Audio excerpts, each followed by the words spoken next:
കേരളത്തിൽ ഇന്നോളം ഉണ്ടായിട്ടുള്ള പ്രധാന ദേശീയ പ്രസ്ഥാനങ്ങളെക്കുറിച്ചുള്ള ക്ലാസ്സാണ് ഇന്നിവിടെ ഡിസ്കസ് ചെയ്യാൻ പോകുന്നത്. ആദ്യത്തെ കലാപമായിരുന്നു അഞ്ചുതെങ്ങ് കലാപം. കേരളത്തിലുണ്ടായിട്ടുള്ള ആദ്യത്തെ കലാപമാണ് അഞ്ചുതെങ്ങ് കലാപം. സംഘടിതമല്ലെങ്കിലും ബ്രിട്ടീഷുകാർക്കെതിരെ കേരളത്തിൽ നടന്ന ആദ്യ സമരമായിരുന്നു അഞ്ചുതെങ്ങ് കലാപം. അഞ്ചുതെങ്ങ് കലാപം ബ്രിട്ടീഷുകാരും ആറ്റിങ്ങൽ നിവാസികളും തമ്മിലുള്ളതായിരുന്നു അഞ്ചുതെങ്ങ് കലാപം. അഞ്ചുതെങ്ങ് കലാപം ബ്രിട്ടീഷുകാരും ആറ്റിങ്ങൽ നിവാസികളും തമ്മിലുള്ളതാണ് അഞ്ചുതെങ്ങ് കലാപം. അഞ്ചുതെങ്ങ് കലാപം നടന്ന വർഷം 1697 1697 അഞ്ചുതെങ്ങ് കലാപം നടന്നത്. ഇനി എന്താണ് ഈ അഞ്ചുതെങ്ങ് കലാപം എന്ന് നോക്കാം. 1684 വ്യവസായശാല നിർമ്മിക്കാൻ ആറ്റിങ്ങൽ റാണിയിൽ നിന്നും ലഭിച്ച അഞ്ചുതെങ്ങിൽ ഇംഗ്ലീഷുകാർ ഒരു കോട്ടയും സൈനിക സാമഗ്രികൾ സംഭരിക്കാനുള്ള കേന്ദ്രവും തുറന്നതാണ് കലാപത്തിന് വഴിമരുന്നിട്ടത്.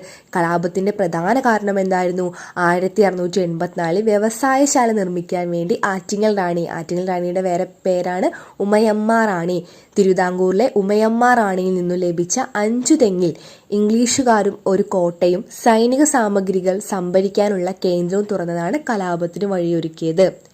അഞ്ചുതെങ്ങ് പണ്ടകശാലയുടെ നിർമ്മാണം പൂർത്തിയാക്കിയത് വർഷം 1690. തെറ്റാതെ പഠിക്കണം. അഞ്ചുതെങ്ങ് പണ്ടകശാല വേറെയാണ്, അഞ്ചുതെങ്ങ് കോട്ട വേറെയാണ്. അഞ്ചുതെങ്ങ് പണ്ടകശാലയുടെ നിർമ്മാണം പൂർത്തിയാക്കിയ വർഷം 1690. 1690 അഞ്ചുതെങ്ങ് പണ്ടകശാലയും 1695 അഞ്ചുതെങ്ങ് കോട്ട പണിയുന്നത്. അഞ്ചുതെങ്ങ് പണ്ടകശാല 1690 1695 അഞ്ചുതെങ്ങ് കോട്ട പണിയുന്നു.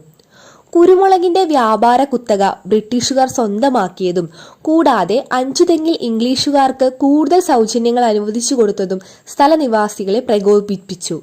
ഇതും അഞ്ചുതെങ്ങ് കലാപത്തിന്റെ ഒരു കാരണമാണ്. വ്യവസായശാലകൾ നിർമ്മിക്കാൻ അഞ്ചുതെങ്ങിൽ ഒരു പ്രദേശം ബ്രിട്ടീഷുകാർക്ക് ഉമയമ്മ റാണി നൽകിയതാണ് കലാപത്തിലേക്ക് നയിച്ച ഏറ്റവും ഇമ്പോർട്ടൻ്റ് ആയിട്ടുള്ള പോയിന്റ്. ആറ്റിങ്ങൽ റാണി അഞ്ചുതെങ്ങിൽ ബ്രിട്ടീഷുകാർ സൗജന്യങ്ങൾ അനുവദിച്ചു കൊടുത്തത് സ്ഥലനിവാസികളെ രോക്ഷാകുലരാക്കിയിരുന്നു. കുരുമുളകിന്റെ വ്യാപാര കുത്തക ബ്രിട്ടീഷുകാർ സ്വന്തമാക്കിയതും കലാപത്തിലേക്ക് നയിച്ച മറ്റൊരു കാരണമായിരുന്നു.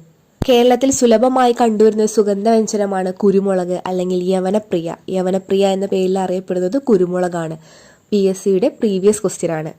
അങ്ങനെയെങ്കിൽ കുരുമുളകിന് അനുയോജ്യമായ ഞാറ്റുവേല ഏതാണ്? കുരുമുളകിന് അനുയോജ്യമായ ഞാറ്റുവേല തിരുവാതിര ഞാറ്റുവേലയാണ്. ഓർത്തു വെക്കണം, കുരുമുളകിന് അനുയോജ്യമായ ഞാറ്റുവേല തിരുവാതിര ഞാറ്റുവേലയാണ്. 1684 ബ്രിട്ടീഷുകാർക്ക് ഉമയമ്മ റാണിയിൽ നിന്നും വ്യവസായശാല നിർമ്മിക്കാൻ അഞ്ചുതെങ്ങിൽ ഒരു പ്രദേശം ലഭിക്കുന്നത്. 1695 ബ്രിട്ടീഷുകാർ അഞ്ചുതെങ്ങ് കോട്ട പണിതത്. 1690 ബ്രിട്ടീഷുകാർ പാണ്ടകശാല നിർമ്മിക്കുന്നത്. 1697 ബ്രിട്ടീഷുകാരും ആറ്റിങ്ങൽ നിവാസികളും തമ്മിൽ അഞ്ചുതെങ്ങ് കലാപം നടക്കുന്നത്. അവർ 1697 അഞ്ചുതെങ്ങിലെ ഫാക്ടറി ആക്രമിച്ചു. ആക്രമണം പരാജയപ്പെടുകയാണ് ഉണ്ടായത്. ബ്രിട്ടീഷ് ഈസ്റ്റ് ഇന്ത്യ കമ്പനിക്ക് വേണാട്ടിലുണ്ടായിരുന്ന പ്രധാനപ്പെട്ട പണ്ടകശാലയായിരുന്നു അഞ്ചുതെങ്ങ്. തിരുവനന്തപുരം ജില്ലയിലെ ചിറയൻകീഴ് താലൂക്കാണ് അഞ്ചുതെങ്ങ് കോട്ട. അഞ്ചുതെങ്ങ് കോട്ട സ്ഥിതി ചെയ്യുന്നത് ഏതു ജില്ലയിലാണ് എന്ന് ചോദിച്ചാൽ അഞ്ചുതെങ്ങ് കോട്ട സ്ഥിതി ചെയ്യുന്നത് തിരുവനന്തപുരം ജില്ലയിലാണ്. തിരുവനന്തപുരം ജില്ലയിലെ ചിറയൻകീഴ് താലൂക്കിലാണ് അഞ്ചുതെങ്ങ് കോട്ട സ്ഥിതി ചെയ്യുന്നത്.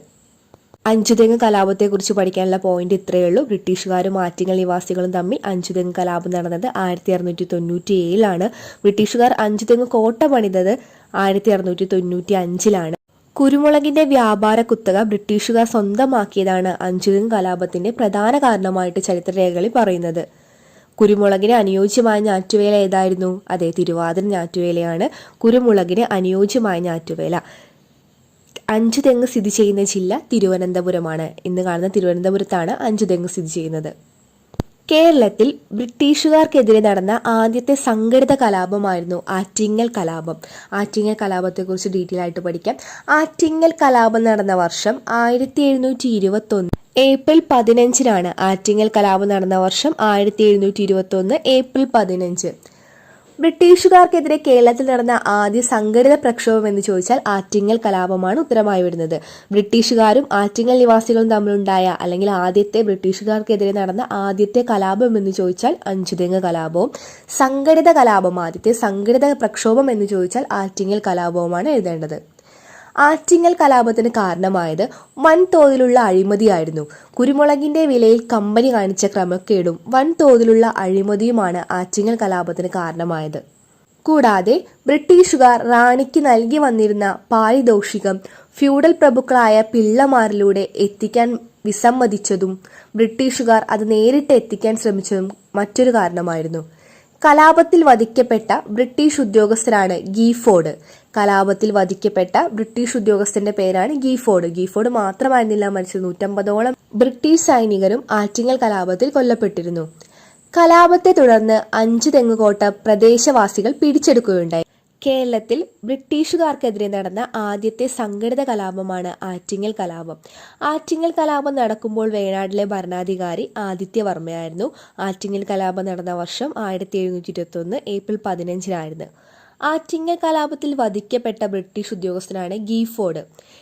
വൻതോതിലുള്ള അഴിമതിയും കുരുമുളക് വിലയിൽ കമ്പനി നടത്തിയ കൃത്രിമത്വവുമാണ് നീരസത്തിന് പ്രധാന കാരണമായത്. ആറ്റിങ്ങൽ റാണിക്ക് വേണ്ടിയുള്ള പരമ്പരാഗത സമ്മാനങ്ങൾ പ്രാദേശിക ഫ്യൂഡൽ പ്രഭുക്കന്മാരുടെ ഏജന്റുമാർക്ക് കൈമാറാൻ ആഞ്ചങ്കോ ഫാക്ടറിയിലെ പ്രധാന ഘടകമായ ഗീഫോർഡ് വിസമ്മതിക്കുകയും 140 പേരടങ്ങുന്ന ഒരു സേനയെ തലവനായ റാണിക്ക് നേരിട്ട് കൈമാറുകയും ചെയ്യുന്നു. ഈ ശക്തി പ്രകടനം വിപരീത ഫലമുണ്ടാക്കുകയും പ്രാദേശിക ജനങ്ങൾ കലാപമുണ്ടാക്കുകയും മുഴുവൻ സൈന്യത്തെയും ആക്രമിക്കുകയും നശിപ്പിക്കുകയും തുടർന്ന് കോട്ട ഉപരോധിക്കുകയും ചെയ്യുന്നു. ഇതാണ് ആറ്റിങ്ങൽ കലാപം എന്നറിയപ്പെടുന്നത്.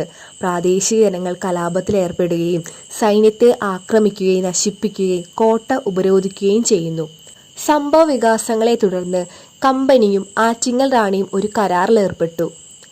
ആഞ്ചങ്കോക്കെതിരായ ആക്രമണത്തിനിടെ ഉണ്ടായ എല്ലാ നഷ്ടങ്ങൾക്കും കമ്പനി നഷ്ടപരിഹാരം നൽകി കുരുമുളകിന്റെ വ്യാപാരത്തിന്റെ ഏക കുത്തകയും നൽകി ഇഷ്ടമുള്ള സ്ഥലങ്ങളിൽ ഫാക്ടറി സ്ഥാപിക്കാനുള്ള അവകാശം.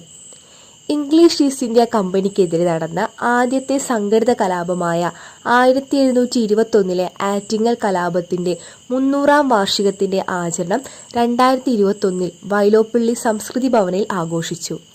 ഇംഗ്ലീഷ് ഈസ്റ്റ് ഇന്ത്യ കമ്പനിക്കെതിരെ നടന്ന ആദ്യത്തെ സംഘടിത കലാപമാണ് ആറ്റിങ്ങൽ കലാപം. 1721 ആറ്റിങ്ങൽ കലാപം. ഈ ആറ്റിങ്ങൽ കലാപത്തിന്റെ 300ാം വാർഷികം ആചരിച്ചത് 2021 വൈലോപ്പള്ളി സംസ്കൃതി ഭവനിൽ വെച്ചായിരുന്നു.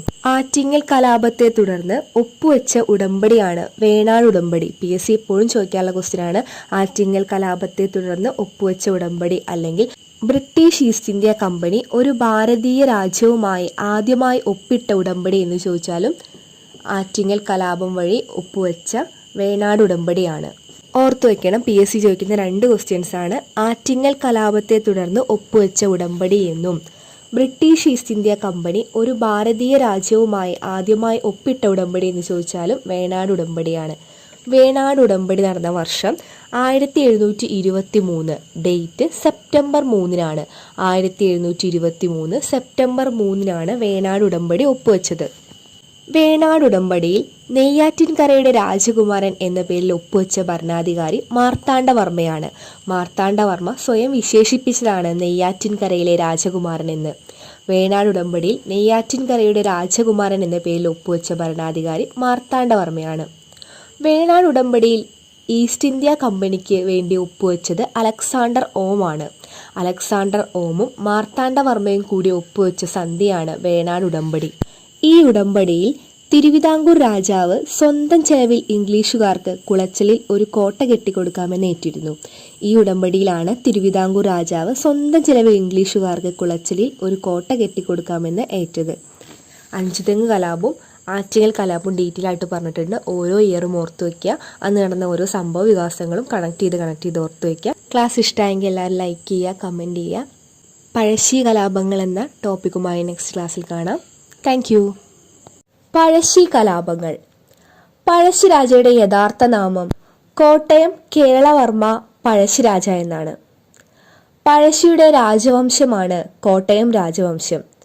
പഴശ്ശി യുദ്ധങ്ങളുടെ കാലഘട്ടം 1793 മുതൽ 1805 വരെയായിരുന്നു. പഴശ്ശി യുദ്ധങ്ങളുടെ കാലഘട്ടം ചരിത്രത്തിൽ രേഖപ്പെടുത്തിയിരിക്കുന്നത് 1793 മുതൽ 1805 വരെയായിരുന്നു. ദക്ഷിണേന്ത്യയിൽ ബ്രിട്ടീഷുകാർക്കെതിരെ നടന്ന യുദ്ധങ്ങളിൽ ഏറ്റവും ശക്തമായത് പഴശ്ശി കലാപങ്ങളായിരുന്നു. ദക്ഷിണേന്ത്യയിൽ ബ്രിട്ടീഷുകാർക്കെതിരെ നടന്ന യുദ്ധങ്ങളിൽ ഏറ്റവും ശക്തമായതെന്ന് PSC ചോദിക്കുകയാണെങ്കിൽ പഴശ്ശി യുദ്ധങ്ങളായിരുന്നു. പൈച്ചി രാജ എന്നും കൊട്യോട്ട് രാജ എന്നും ബ്രിട്ടീഷ് രേഖകളിൽ വിശേഷിപ്പിക്കുന്ന രാജാവാണ് പഴശ്ശി രാജ. പൈച്ചി രാജ എന്നും കൊട്യോട്ട് രാജ എന്നും ബ്രിട്ടീഷ് രേഖകളിൽ വിശേഷിപ്പിക്കുന്ന രാജാവ് കോട്ടയം കേരളവർമ്മ പഴശ്ശിരാജയാണ്. ബ്രിട്ടീഷുകാർക്കെതിരെ കോട്ടയം പ്രദേശത്തെ നികുതി പിരിക്കാനുള്ള അധികാരം നൽകാത്തതും വയനാടിനുമേൽ അവകാശം ഉന്നയിച്ചതും കൊണ്ടാണ് ഇത്തരമൊരു പഴശ്ശി കലാപം ഉടലെടുക്കുന്നത്. ബ്രിട്ടീഷുകാർക്കെതിരെ പഴശ്ശി രാജ ജനങ്ങളെ സംഘടിപ്പിച്ച് തിരിയാനുള്ള കാരണവും അതുതന്നെയായിരുന്നു. കോട്ടയം പ്രദേശത്തെ നികുതി പിരിക്കാനുള്ള അധികാരം പഴശ്ശിരാജയ്ക്ക് നൽകാത്തതും വയനാട്ടിൽ അവകാശവാദം ഉന്നയിച്ചതുമാണ് ബ്രിട്ടീഷുകാർക്കെതിരെ പഴശ്ശിരാജ ജനങ്ങളെ സംഘടിപ്പിച്ച് ഒരു യുദ്ധം നടത്താനുള്ള കാരണം. പഴശ്ശിരാജയുടെ യുദ്ധതന്ത്രം അറിയപ്പെടുന്നത് ഗറില്ല അല്ലെങ്കിൽ ഒളിപ്പോര് എന്നാണ്. പഴശ്ശി കാലഘട്ടം 1793 മുതൽ 1805 വരെയാണ്. ദക്ഷിണേന്ത്യയിൽ ബ്രിട്ടീഷ് നേരിടേണ്ടി വന്ന ശക്തമായ യുദ്ധമായിരുന്നു പഴശ്ശി കലാപങ്ങൾ. ഒന്നാം പഴശ്ശി കലാപം 1793 മുതൽ 1797 വരെയായിരുന്നു. ബ്രിട്ടീഷുകാരുടെ തെറ്റായ നികുതി പിരിവും പരിഷ്കാരങ്ങളുമായിരുന്നു ഒന്നാം പഴശ്ശി കലാപത്തിന്റെ പ്രധാന കാരണങ്ങൾ. പഴശ്ശിരാജ ടിപ്പുവിനെതിരായ യുദ്ധങ്ങളിൽ ഇംഗ്ലീഷുകാരെ സഹായിച്ചിരുന്നു. എന്നാൽ ടിപ്പു പിൻവാങ്ങിയപ്പോൾ കമ്പനിയുടെ ഉദ്യോഗസ്ഥന്മാർ പഴശ്ശിയെ അവഗണിക്കുകയും അദ്ദേഹത്തിന്റെ അമ്മാവനായ കുറുമ്പ്രനാട്ടു രാജാവിന് 1793 കോട്ടയം പ്രദേശം പാട്ടത്തിന് കൊടുക്കുകയും ചെയ്തു. ഇത്തരം ഈ നടപടികളൊന്നും നമ്മുടെ പഴശ്ശി രാജാവ് ഇഷ്ടമായിരുന്നില്ല. അങ്ങനെ പഴശ്ശി രാജാവ് ഇതിനൊക്കെ എതിർക്കുകയാണ്. കോട്ടയത്തെ എല്ലാ നികുതി സംഭരണവും അദ്ദേഹം അങ്ങനെ നിർത്തിവെപ്പിച്ചു. ഇക്കാലഘട്ടത്തിലാണ് ബ്രിട്ടീഷ് കമ്മീഷണർമാർ പഴശ്ശിരാജയെ പരസ്യമായി അവഗണിച്ചുകൊണ്ട് കുറുമ്പ്രനാട്ടു രാജാവിന് പാട്ടം 5 വർഷത്തേക്ക് പുതുക്കി കൊടുക്കുന്നത്. പഴശ്ശിരാജയ്ക്ക് കൊടുക്കാമെന്ന കരാർ ലംഘിച്ചുകൊണ്ട് കുറുമ്പ്രനാട്ടു രാജാവിന് 5 വർഷത്തേക്ക് പാട്ടം പുതുക്കി കൊടുത്തു. തൽഫലമായി പ്രക്ഷോഭങ്ങൾ ശക്തമാവുകയും 1795 ജൂൺ 28 പഴശ്ശി രാജാവ് എല്ലാ നികുതി പിരിവും നിർത്തിവെപ്പിച്ചുകൊണ്ട് ബ്രിട്ടീഷ് അധികാരത്തെ വെല്ലുവിളിക്കുകയും ചെയ്തു. 1795 ജൂൺ 28 പഴശ്ശി രാജാവ് എല്ലാ നികുതി പിരിവും നിർത്തിവെപ്പിച്ചുകൊണ്ട് ബ്രിട്ടീഷ് അധികാരത്തെ വെല്ലുവിളിച്ചത്. 1795 ഏപ്രിലിൽ ലഫ്റ്റനന്റ് ഗോർഡന്റെ കീഴിൽ ബ്രിട്ടീഷ് പട്ടാളം പഴശ്ശിയെ അദ്ദേഹത്തിന്റെ കൊട്ടാരത്തിൽ വെച്ച് പിടികൂടുവാൻ ശ്രമം നടത്തി. എന്നാൽ പഴശ്ശിരാജാവ് കൊട്ടാരത്തിൽ നിന്ന് മാറി വയനാടൻ മലകളിലേക്ക് പിൻവാങ്ങിയിരുന്നു. ജനങ്ങളെ പഴശ്ശിരാജാവുമായി സഹകരിക്കുന്നതിൽ നിന്നും നിരോധിച്ചുകൊണ്ട് ബ്രിട്ടീഷ് കമ്മീഷണർ ഒരു വിളംബരം പ്രസിദ്ധപ്പെടുത്തി. 1795 ഡിസംബർ 18 ഈ വിളംബരം. ജനങ്ങൾ പഴശ്ശിരാജാവുമായി സഹകരിക്കുന്നതിൽ നിന്നും നിരോധിച്ചുകൊണ്ട് ബ്രിട്ടീഷ് കമ്മീഷണർമാർ ഒരു വിളംബരം നടത്തി.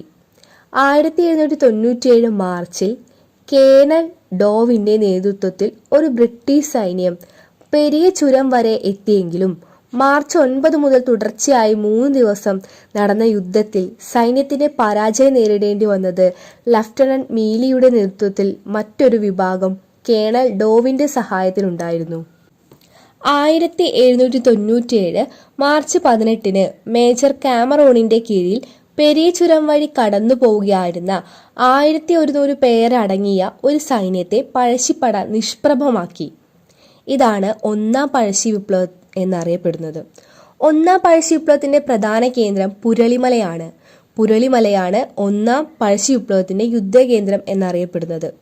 ഒന്നാം കലാപം അവസാനിപ്പിക്കാൻ ഇടനിലക്കാരനായത് ചിറക്കൽ രാജയാണ്.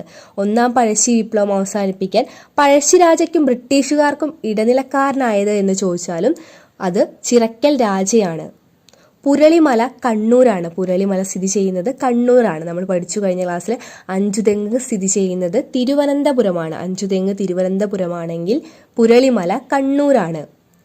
ബോംബെ ഗവർണറായ ജൊനാഥൻ ഡങ്കനാണ് പഴശ്ശിരാജാവുമായി സന്ധിയിലേർപ്പെട്ടത്. ബോംബെ ഗവർണറായ ജൊനാഥൻ ഡങ്കനാണ് പഴശ്ശിരാജാവുമായി സന്ധിയിലേർപ്പെട്ടത്. രണ്ടാം പഴശ്ശി വിപ്ലവം നടന്ന കാലഘട്ടം 1800 മുതൽ 1805 വരെയാണ്. നാലാം മൈസൂർ യുദ്ധത്തിന്റെ അനന്തരഫലമായിരുന്നു രണ്ടാം പഴശ്ശി വിപ്ലവം. ഓർത്തു വെക്കണേ, നാലാം മൈസൂർ യുദ്ധത്തിന്റെ അനന്തരഫലമാണ് രണ്ടാം പഴശ്ശി വിപ്ലവം. രണ്ടാം പഴശ്ശി വിപ്ലവത്തിന്റെ പെട്ടെന്നുണ്ടായ കാരണം എന്ന് പറയുന്നത് 1799 ശ്രീരംഗപട്ടണത്തിന്റെ പതനത്തെ തുടർന്നുണ്ടായ ഉടമ്പടി അനുസരിച്ച് ടിപ്പു സുൽത്താൻ ഇംഗ്ലീഷുകാർക്ക് വിട്ടുകൊടുത്ത വയനാട് അവർ പിടിച്ചെടുക്കാൻ ശ്രമിച്ചതാണ്. രണ്ടാം പഴശ്ശി കലാപത്തിന്റെ കാരണം ബ്രിട്ടീഷുകാർ വയനാട് പിടിച്ചെടുക്കാൻ ശ്രമിച്ചതാണ്. 1799 ശ്രീരംഗപട്ടണത്തിന്റെ പതനത്തെ തുടർന്നുണ്ടായ ഉടമ്പടി അനുസരിച്ച് ടിപ്പു സുൽത്താൻ ഇംഗ്ലീഷുകാർക്ക് വിട്ടുകൊടുത്തതാണ് വയനാട് പ്രദേശങ്ങൾ. അത് പിടിച്ചെടുക്കാൻ ശ്രമിച്ചതിലൂടെയാണ് രണ്ടാം പഴശ്ശി കലാപം പൊട്ടിപ്പുറപ്പെടുന്നത്. പഴശ്ശി രാജാവ് വയനാട് സ്വന്തം ജില്ലയാണെന്നും അവകാശപ്പെടുകയും വയനാട് പിടിച്ചെടുക്കാനുള്ള ബ്രിട്ടീഷുകാരുടെ നീക്കത്തെ അതിശക്തമായി എതിർക്കുകയും ചെയ്തു. ആ കാലത്ത് പഴശ്ശി രാജാവ് വയനാട് തന്റെ സ്വന്തം ജില്ലയാണെന്നും അത് പിടിച്ചെടുക്കാനുള്ള ബ്രിട്ടീഷുകാരുടെ നീക്കത്തെ എതിർക്കുകയും ചെയ്തു.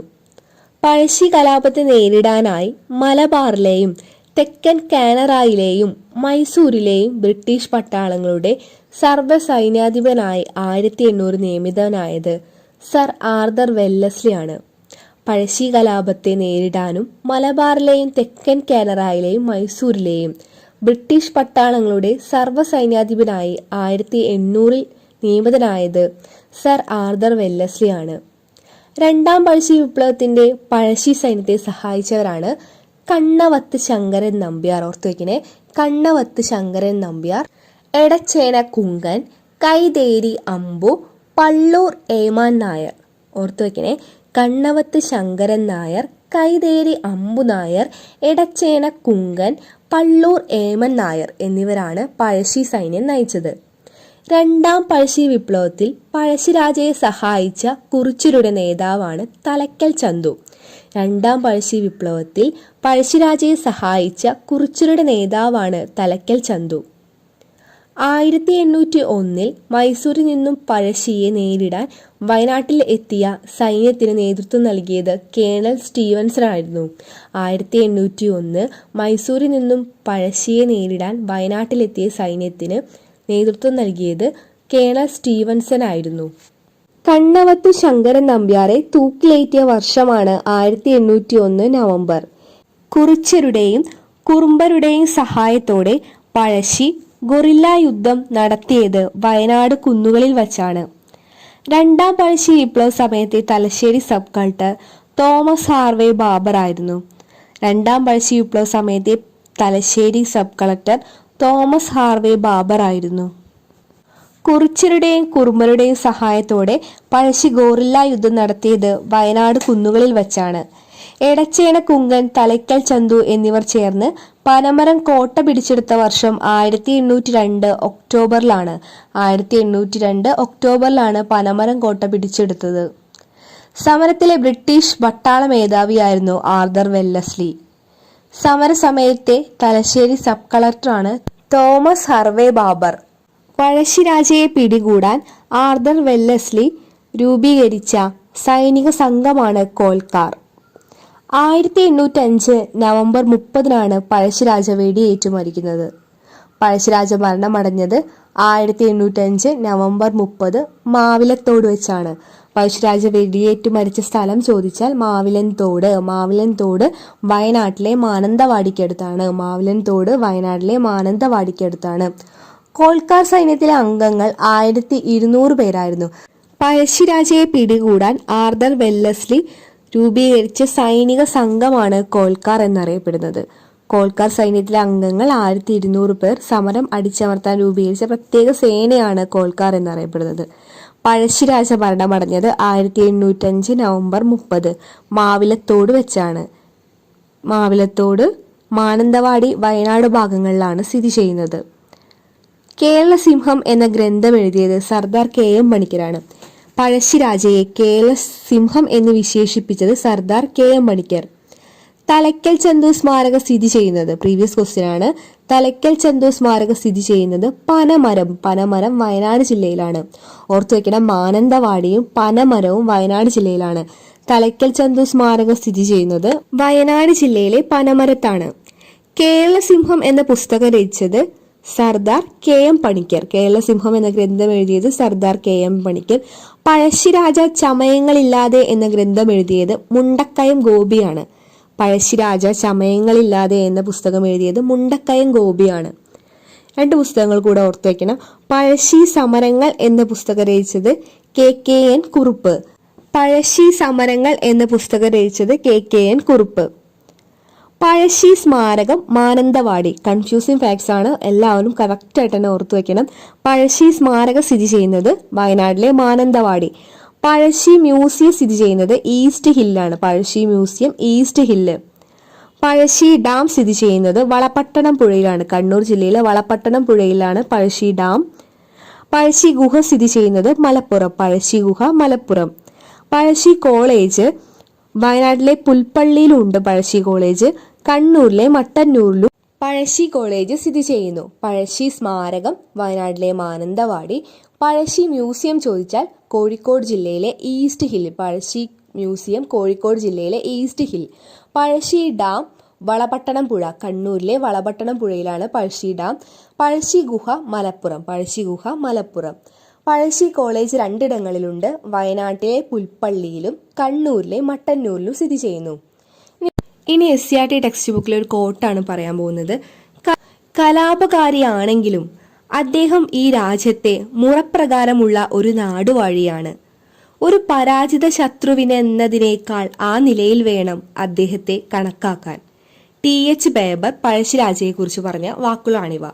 കലാപകാരിയാണെങ്കിലും അദ്ദേഹം ഈ രാജ്യത്തെ മുറപ്രകാരമുള്ള ഒരു നാടുവാഴിയാണ്. ഒരു പരാജിത ശത്രുവെന്നതിനേക്കാൾ ആ നിലയിൽ വേണം അദ്ദേഹത്തെ കണക്കാക്കാൻ എന്ന് പറഞ്ഞത് TH ബേബറാണ്. പഴശ്ശിരാജയെക്കുറിച്ച് പറഞ്ഞ വാക്കുകളാണിവ. പഴശ്ശി കലാപ സമയത്ത് തകർക്കപ്പെട്ട ഏഷ്യയിലെ തന്നെ ആദ്യത്തേതും ഏറ്റവും വലുതുമായ കറുവാത്തോട്ടം എവിടെയായിരുന്നു? അഞ്ചരക്കണ്ടിയിലാണ് പഴശ്ശി കലാപ സമയത്ത് തകർക്കപ്പെട്ട ഏഷ്യയിലെ തന്നെ ആദ്യത്തേതും ഏറ്റവും വലുതുമായ കറുവാത്തോട്ടം സ്ഥിതി ചെയ്യുന്നത്. കേരളവർമ്മ പഴശ്ശിരാജ. പഴശ്ശിരാജയെക്കുറിച്ചുള്ള സിനിമകളാണ്. കേരളവർമ്മ പഴശ്ശിരാജ 2009 റിലീസായത്. റിലീസ് ചെയ്ത വർഷം 2009. സംവിധായകൻ ഹരിഹരൻ. നിർമ്മാണം ഗോകുലം ഗോപാലൻ. തിരക്കഥ രചിച്ചത് MT വാസുദേവൻ നായർ ആയിരുന്നു. കേരളവർമ്മ പഴശ്ശിരാജയ്ക്ക് തിരക്കഥ നൽകിയത് MT വാസുദേവൻ നായർ. സംഗീതം ഇളയരാജ. ശബ്ദമിശ്രണം റസൂൽ പൂക്കുട്ടി. കേരളവർമ്മ പഴശ്ശിരാജയുടെ അഭിനേതാക്കൾ. പഴശ്ശിരാജയായി വേഷമണിഞ്ഞത് മമ്മൂട്ടിയായിരുന്നു. കൈതേരി പാക്കം കനിഹ സുബ്രഹ്മണ്യം. ഇടച്ചേന കുങ്കൻ ശരത് കുമാർ. തലയ്ക്കൽ ചന്തുവായി വേഷമിട്ടത് മനോജ് K ജയനായിരുന്നു. നീലി പത്മപ്രിയ. വീരവർമ്മ തിലകൻ. കൈതേരി അമ്പു സുരേഷ് കൃഷ്ണ. കൈതേരി അമ്പുവായി അഭിനയിച്ചത് സുരേഷ് കൃഷ്ണയാണ്. പഴശ്ശി വിപ്ലവത്തെക്കുറിച്ചുള്ള ഒരു ആർട്ടിക്കിൾ വായിച്ചു നോക്കാം. ഇതിലെ മുഴുവൻ പോയിന്റ്സും നമ്മൾ നമ്മുടെ ക്ലാസ്സിൽ ഇൻക്ലൂഡ് ചെയ്തിട്ടുണ്ട്. ബ്രിട്ടീഷുകാർക്കെതിരെ ആദ്യം യുദ്ധം പ്രഖ്യാപിച്ച കേരളത്തിലെ നാട്ടുരാജാക്കന്മാരിൽ പ്രമുഖനായിരുന്നു കേരളവർമ്മ പഴശ്ശിരാജ. 1857 നടന്ന 1ാം സ്വാതന്ത്ര്യ സമരമാണ് ഇന്ത്യയിൽ ബ്രിട്ടീഷുകാർക്കെതിരായി നടന്ന ആദ്യത്തെ സമരമായി നമ്മുടെയൊക്കെ മനസ്സിൽ തങ്ങി നിൽക്കുന്നത്. എന്നാൽ അതിനൊക്കെ വളരെ മുമ്പ് തന്നെ സാമ്രാജ്യത്വത്തിനെതിരെ ഒറ്റപ്പെട്ട പല ചെറുത്തുനിൽപ്പുകളും നടന്നിട്ടുണ്ട്. കേരളത്തിൽ പഴശ്ശിരാജയുടെ നേതൃത്വത്തിൽ നടന്ന സമരം അവയിൽ പ്രധാനപ്പെട്ട ഒന്നാണ്. ആദിവാസി വിഭാഗത്തിൽപ്പെട്ട കുറിച്യ പടയാളികളെ സംഘടിപ്പിച്ചുകൊണ്ട് പഴശ്ശിരാജ നടത്തിയ സമരം പഴശ്ശി വിപ്ലവം എന്ന പേരിലാണ് അറിയപ്പെടുന്നത്. മലബാറിലെ ഇന്നത്തെ കണ്ണൂരിനോടും വയനാടിനോടും ചേർന്ന് കിടക്കുന്ന കോട്ടയം എന്ന പേരിലുള്ള നാട്ടുരാജ്യം ഭരിച്ചിരുന്ന രാജവംശത്തിലെ അംഗമായിരുന്നു പഴശ്ശിരാജ. ഭീരുക്കളായ നാടുവാഴികളുടെ കൂട്ടത്തിൽ കൂടാതെ ജനങ്ങളോടൊപ്പം നിന്ന് അക്രമികൾക്കെതിരായി പോരാടി രക്തസാക്ഷിത്വം വരിച്ച ധീരദേശാഭിമാനിയായിരുന്നു പഴശ്ശിരാജ. ശത്രുവും മിത്രവും. നെക്സ്റ്റ് ഒരു സബ് ടോപ്പിക്കാണ് ശത്രുവും മിത്രവും. ടിപ്പുവിനെ കീഴ്പ്പെടുത്തിയാൽ കോട്ടയത്തിന് സ്വതന്ത്ര പദവി നൽകുമെന്ന കരാറിന്റെ അടിസ്ഥാനത്തിൽ ബ്രിട്ടീഷുകാരോടൊപ്പം നിന്ന് പഴശ്ശിരാജ ടിപ്പുവിനെതിരെ പോരാടി. പക്ഷേ കാര്യം കഴിഞ്ഞപ്പോൾ ബ്രിട്ടീഷുകാർ വാക്കുമാറ്റി. പഴശ്ശിയുടെ അവകാശങ്ങൾ അംഗീകരിക്കാത്ത നാട്ടിൽ നികുതി പിരിക്കാനുള്ള അധികാരം പഴശ്ശിക്ക് നൽകാതെ അദ്ദേഹത്തിന്റെ ബദ്ധശത്രുക്കളായ ബന്ധു കുറുമ്പ്രനാട് രാജാവിനെ ഏൽപ്പിച്ചു. ഇതോടെ പഴശ്ശി ബ്രിട്ടീഷുകാരുടെ ബദ്ധശത്രുവായി. കലാപത്തിന്റെ തുടക്കം. മലബാറിലെ ഏറ്റവും കൂടുതൽ കുരുമുളക് വിളയുന്ന പ്രദേശമായിരുന്നു അന്ന് കോട്ടയം. മൈസൂർ രാജാക്കന്മാർ കർഷകരിൽ നിന്ന് നേരിട്ടാണ് നികുതി പിരിച്ചിരുന്നത്. ഭരണം ബ്രിട്ടീഷുകാരുടെ കയ്യിൽ വന്നപ്പോൾ അവർ ഈ നികുതി നയം ഉപേക്ഷിക്കുകയും നികുതി പിരിക്കാനുള്ള അവകാശം അതത് പ്രദേശത്തെ നാടുവാഴികൾക്ക് നൽകുകയും ചെയ്തു. നാടുവാഴികൾ ഒരു നിശ്ചിത തുക ബ്രിട്ടീഷുകാർക്ക് നൽകണമെന്നായിരുന്നു വ്യവസ്ഥ. നാടുവാഴികൾ കർഷകരെ ഞെക്കിപ്പിഴിയാൻ തുടങ്ങിയതോടെ ജനങ്ങൾ നികുതി ഭാരം കൊണ്ട് പൊറുതിമുട്ടി. രോഷാകുലരായ ജനങ്ങളെ സംഘടിപ്പിച്ചുകൊണ്ട് പഴശ്ശിരാജ ബ്രിട്ടീഷുകാർക്കെതിരെ പോരാട്ടം ആരംഭിച്ചു. കോട്ടയം പരിധിയിൽ നിന്ന് ബ്രിട്ടീഷുകാർ നികുതി പിരിക്കുന്നത് പഴശ്ശി തടഞ്ഞു. ബ്രിട്ടീഷ് കമ്പനി ഉദ്യോഗസ്ഥർ നികുതി പിരിക്കാൻ തുടങ്ങിയപ്പോൾ കുരുമുളക് ചെടികളെല്ലാം വെട്ടി നശിപ്പിക്കുമെന്ന് പഴശ്ശിയുടെ നേതൃത്വത്തിൽ കർഷകർ അവരെ ഭീഷണിപ്പെടുത്തി. ഒളിയുദ്ധത്തിലൂടെ പഴശ്ശിക്കെതിരെ ബ്രിട്ടീഷുകാർ ആക്രമണം ശക്തമാക്കിയപ്പോൾ അദ്ദേഹം വയനാടൻ കാടുകളിലേക്ക് ഉൾവലിയുകയും കാട്ടിൽ കുറിച്ച് പടയെ സംഘടിപ്പിച്ച് ബ്രിട്ടീഷുകാർക്കെതിരെ ഒളിപ്പോര് ആരംഭിക്കുകയും ചെയ്തു. ഗത്യന്തരമില്ലാതെ കേണൽ വെല്ലസ്ലിയുടെ നേതൃത്വത്തിലുള്ള ബ്രിട്ടീഷ് സൈന്യത്തിന് പിൻവാങ്ങേണ്ടി വന്നു. 1797 പഴശ്ശിരാജയുമായി ഉണ്ടാക്കിയ യുദ്ധവിരുദ്ധ കരാർ പ്രകാരം കുറുമ്പ്രനാട് രാജാവിനുള്ള നികുതി പിരിക്കാനുള്ള അവകാശം റദ്ദാക്കി. പഴശ്ശിരാജയ്ക്ക് പ്രതിവർഷം 8000 രൂപ പെൻഷൻ അനുവദിച്ചു. ബ്രിട്ടീഷുകാരുമായി സമാധാനത്തിൽ കഴിയാൻ ധാരണയായി. കരാർ ലംഘനവും ചെറുത്തുനിൽപ്പും. 1799 ശ്രീരംഗപട്ടണം സന്ധിയുടെ ബലത്തിൽ ബ്രിട്ടീഷുകാർ കരാർ ലംഘനം നടത്തി വീണ്ടും വീണ്ടും നികുതി പിരിക്കാൻ ആരംഭിച്ചതോടെ മുസ്ലിങ്ങളെയും നായന്മാരെയും കുറിച്ചന്മാരെയും വയനാട്ടിലെ മാപ്പിളമാരെയും സംഘടിപ്പിച്ചുകൊണ്ട് പഴശ്ശിരാജ ഒരു ജനകീയ സൈന്യം രൂപീകരിച്ചു. 1800 ജൂൺ മാസത്തോടെ പഴശ്ശിപ്പട ബ്രിട്ടീഷുകാരുമായി ഏറ്റുമുട്ടി. ആർതർ വെല്ലസ്ലി എന്ന ബ്രിട്ടീഷ് സൈന്യാധിപന്റെ നേതൃത്വത്തിൽ ബ്രിട്ടീഷുകാർ ശക്തമായി തിരിച്ചടിച്ചു. 4-5 വർഷം നീണ്ടുനിന്ന രൂക്ഷമായ പോരാട്ടത്തിൽ പലപ്പോഴും പഴശ്ശിപ്പട മേൽക്കോയ്മ നേടി. ഇവിടെ പറഞ്ഞിട്ടുള്ള എല്ലാ പോയിന്റും നമ്മൾ പഠിച്ചിട്ടുള്ളതാണ്. ബ്രിട്ടീഷുകാർക്കെതിരെ ഇന്ത്യയിൽ നടന്ന അവസാനത്തെ ബഹുജന മുന്നേറ്റം ഏതായിരുന്നു? Answer option D, quit India സമരം. 1942 മെയ് മാസത്തിൽ ബ്രിട്ടീഷുകാർ ഇന്ത്യ വിടാൻ തയ്യാറല്ലെങ്കിൽ നിയമലംഘന സമരം പുനരാരംഭിക്കുമെന്ന് ഗാന്ധിജി മുന്നറിയിപ്പ് നൽകി. ക്വിറ്റ് ഇന്ത്യ പ്രക്ഷോഭം ആരംഭിച്ചത് 1942 ക്വിറ്റ് ഇന്ത്യ പ്രമേയം പാസ്സാക്കാൻ കാരണം ക്രിപ്സ് മിഷന്റെ പരാജയമായിരുന്നു. ക്രിപ്സ് മിഷന്റെ പരാജയത്തിന്റെ ഫലമായാണ് ക്വിറ്റ് ഇന്ത്യ പ്രമേയം പാസ്സാക്കിയത്. ക്വിറ്റ് ഇന്ത്യ സമയത്തെ വൈസ്രോയ് ലിൻലിത്ഗോ പ്രഭുവായിരുന്നു ക്വിറ്റ് ഇന്ത്യ സമയത്തെ വൈസ്രോയ്. ബോംബെയിൽ ചേർന്ന INCയുടെ സ്പെഷ്യൽ സമ്മേളനത്തിലാണ് ക്വിറ്റ് ഇന്ത്യ പ്രമേയം പാസ്സാക്കിയത്. ക്വിറ്റ് ഇന്ത്യ പ്രമേയം പാസ്സാക്കിയ INC സമ്മേളനം പ്രീവിയസ് ക്വസ്റ്റ്യൻ ആണ്. ബോംബെ സമ്മേളനം 1942 ഓഗസ്റ്റ് 8 ക്വിറ്റ് ഇന്ത്യ പ്രമേയം പാസ്സാക്കിയത്. ക്വിറ്റ് ഇന്ത്യ പ്രമേയം അവതരിപ്പിച്ചത് ജവഹർലാൽ നെഹ്റു. ക്വിറ്റ് ഇന്ത്യ എന്ന വാക്ക് ആദ്യമായി ഉപയോഗിച്ച വ്യക്തി യൂസഫ് മെഹർ അലി ആണ്.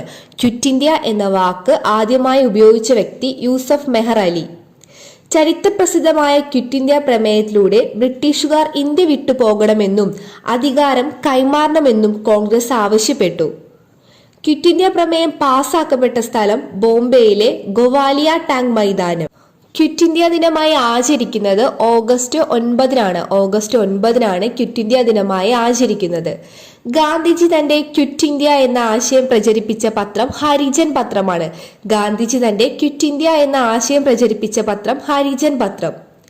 ക്വിറ്റ് ഇന്ത്യ സമരവുമായി ബന്ധപ്പെട്ട് ഗാന്ധിജി അറസ്റ്റിലായ ദിവസമാണ് 1942 ഓഗസ്റ്റ് 9. എന്നാൽ 2012 HSST ജൂനിയർ ഹിസ്റ്ററിയിലെ ഒരു ക്വസ്റ്റ്യൻ ആയിട്ട് വന്നപ്പോൾ PSC കൊടുത്ത ആൻസർ 1942 ഓഗസ്റ്റ് 8 ആണ്. രണ്ടും പഠിച്ചു വെക്കുക, ഓപ്ഷൻ അനുസരിച്ച് മാർക്ക് ചെയ്യാം. 1942 ഓഗസ്റ്റ് 8 ക്വിറ്റ് ഇന്ത്യ സമരവുമായി ബന്ധപ്പെട്ട് ഗാന്ധിജി അറസ്റ്റിലായത്. ക്വിറ്റ് ഇന്ത്യ സമരത്തിന് നേതൃത്വം നൽകിയവർ അരുണ അസഫ് അലി, ജയപ്രകാശ് നാരായണം, റാം മനോഹർ ലോഹ്യ. ക്വിറ്റ് ഇന്ത്യ സമരത്തിന് നേതൃത്വം നൽകിയവരാണ് അരുണ അസഫ് അലി, ജയപ്രകാശ് നാരായണൻ, റാം മനോഹർ ലോഹ്യ. ക്വിറ്റ് ഇന്ത്യ സമര നായിക അരുണ അസഫ് അലി. ഗാന്ധിജിയാണ് ക്വിറ്റ് ഇന്ത്യ സമര നായിക എന്ന് അരുണ അസഫ് അലിയെ വിശേഷിപ്പിച്ചത്. ക്വിറ്റ് ഇന്ത്യ സമര നായകൻ ജയപ്രകാശ് നാരായണൻ. ക്വിറ്റ് ഇന്ത്യ സമര നായകൻ ജയപ്രകാശ് നാരായണൻ. ക്വിറ്റ് ഇന്ത്യ സമര അനുയായികൾക്ക് ഗാന്ധിജി നൽകിയ മുദ്രാവാക്യം പ്രവർത്തിക്കുക അല്ലെങ്കിൽ മരിക്കുക, ഡു ഓർ ഡൈ എന്നാണ് ക്വിറ്റ് ഇന്ത്യ സമര അനുയായികൾക്ക് ഗാന്ധിജി നൽകിയ മുദ്രാവാക്യം. ക്വിറ്റ് ഇന്ത്യ സമരകാലത്ത് മുസ്ലിം ലീഗുകാർ ഉയർത്തിയ മുദ്രാവാക്യമായിരുന്നു വിഭജിക്കുക, പുറത്തു പോവുക. ഡിവൈഡ് ആൻഡ് ക്വിറ്റ്, വിഭജിക്കുക, പുറത്തു പോവുക എന്നത് ക്വിറ്റ് ഇന്ത്യ സമരകാലത്തെ മുസ്ലിം ലീഗുകാർ ഉയർത്തിയ മുദ്രാവാക്യമായിരുന്നു.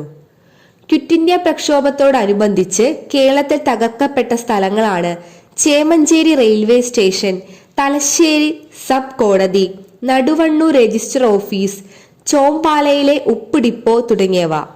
ക്വിറ്റ് ഇന്ത്യ പ്രക്ഷോഭവുമായി ബന്ധപ്പെട്ട് കേരളത്തിൽ തകർക്കപ്പെട്ട സ്ഥലങ്ങളാണ് Chemancheri railway station, Thalassery sub കോടതി, നടുവണ്ണൂർ രജിസ്റ്റർ ഓഫീസ്, ചോമ്പാലയിലെ ഉപ്പ് ഡിപ്പോ തുടങ്ങിയവ. ക്വിറ്റ് ഇന്ത്യ സമരവുമായി ബന്ധപ്പെട്ട് മലബാറിൽ നടന്ന പ്രക്ഷോഭമാണ് Keezhariyur bomb case. Quit India സമരവുമായി ബന്ധപ്പെട്ട് മലബാറിൽ നടന്ന പ്രക്ഷോഭമാണ് Keezhariyur bomb case. Quit India സമരകാലത്ത് വധിക്കപ്പെട്ട സ്വാതന്ത്ര്യ സമര സേനാനിയായിരുന്ന വനിത മാതങ്കിനി ഹസ്ര. മാതങ്കിനി ഹസ്രയാണ് ക്വിറ്റ് ഇന്ത്യ സമരകാലത്ത് വധിക്കപ്പെട്ട സ്വാതന്ത്ര്യ സമര സേനാനിയായിരുന്ന വനിത. ക്വിറ്റ് ഇന്ത്യ സമരവുമായി ബന്ധപ്പെട്ട് ഗാന്ധിജിയെ തടവിലാക്കിയ പൂനെയിലെ കൊട്ടാരം ആഗാഖാൻ കൊട്ടാരം. ക്വിറ്റ് ഇന്ത്യ സമരവുമായി ബന്ധപ്പെട്ട് ഗാന്ധിജിയെ തടവിലാക്കിയ പൂനെയിലെ കൊട്ടാരമാണ് ആഗാഖാൻ കൊട്ടാരം. ക്വിറ്റ് ഇന്ത്യ സമരകാലത്തെ Congress president Maulana Abdul Kalam Azad. Quit India സമരകാലത്തെ കോൺഗ്രസ് പ്രസിഡന്റ് മൗലാന അബ്ദുൽ കലാം ആസാദ്.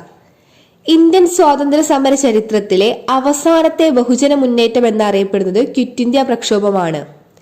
1857 വിപ്ലവം പോലെ ഏറ്റവും ഗുരുതരമായ ഒരു വിപ്ലവം എന്ന് ക്വിറ്റ് ഇന്ത്യ പ്രക്ഷോഭത്തെ വിശേഷിപ്പിച്ച വൈസ്രോയിയാണ് ലിൻ ലിത്ഗോ പ്രഭു. 1857 വിപ്ലവം പോലെ ഏറ്റവും ഗുരുതരമായ ഒരു വിപ്ലവം എന്ന് ക്വിറ്റ് ഇന്ത്യ പ്രക്ഷോഭത്തെ വിശേഷിപ്പിച്ച വൈസ്രോയിയാണ് ലിൻ ലിത്ഗോ പ്രഭു. ക്വിറ്റ് ഇന്ത്യ സമയത്തെ വൈസ്രോയും അദ്ദേഹം തന്നെയായിരുന്നു. VT ഭട്ടതിരിപ്പാട് പരിഷ്കരണ പ്രവർത്തനം നടത്തിയ കേരളീയ സമുദായം. Option C Namboothiri. നമ്പൂതിരി സമുദായത്തിൽ അംഗമായ നവോത്ഥാന നായകനാണ് VT ഭട്ടതിരിപ്പാട്. VT ഭട്ടതിരിപ്പാടിന്റെ മുഴുവൻ പേര് വെള്ളിത്തിരുത്തി താഴത്ത് മനയിൽ രാമൻ ഭട്ടതിരിപ്പാട് എന്നാണ്. വെള്ളിത്തിരുത്തി താഴത്ത് മനയിൽ രാമൻ ഭട്ടതിരിപ്പാട്.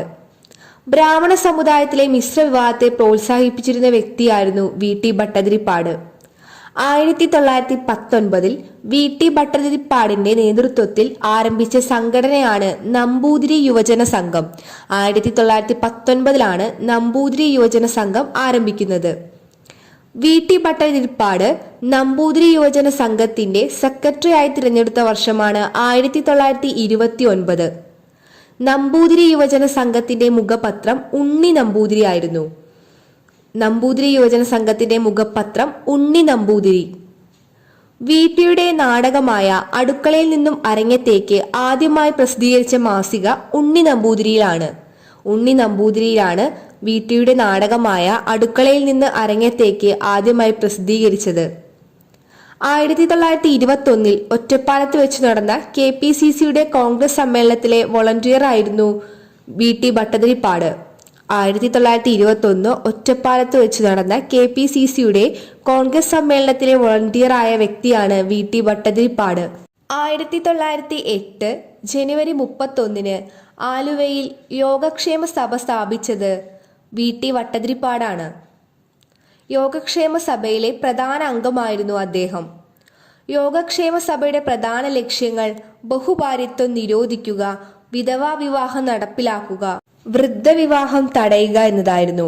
യോഗക്ഷേമ സഭയുടെ പ്രധാന ലക്ഷ്യങ്ങൾ ബഹുഭാര്യത്വം നിരോധിക്കുക, വിധവാ വിവാഹം നടപ്പിലാക്കുക, വൃദ്ധവിവാഹം തടയുക എന്നതാണ്.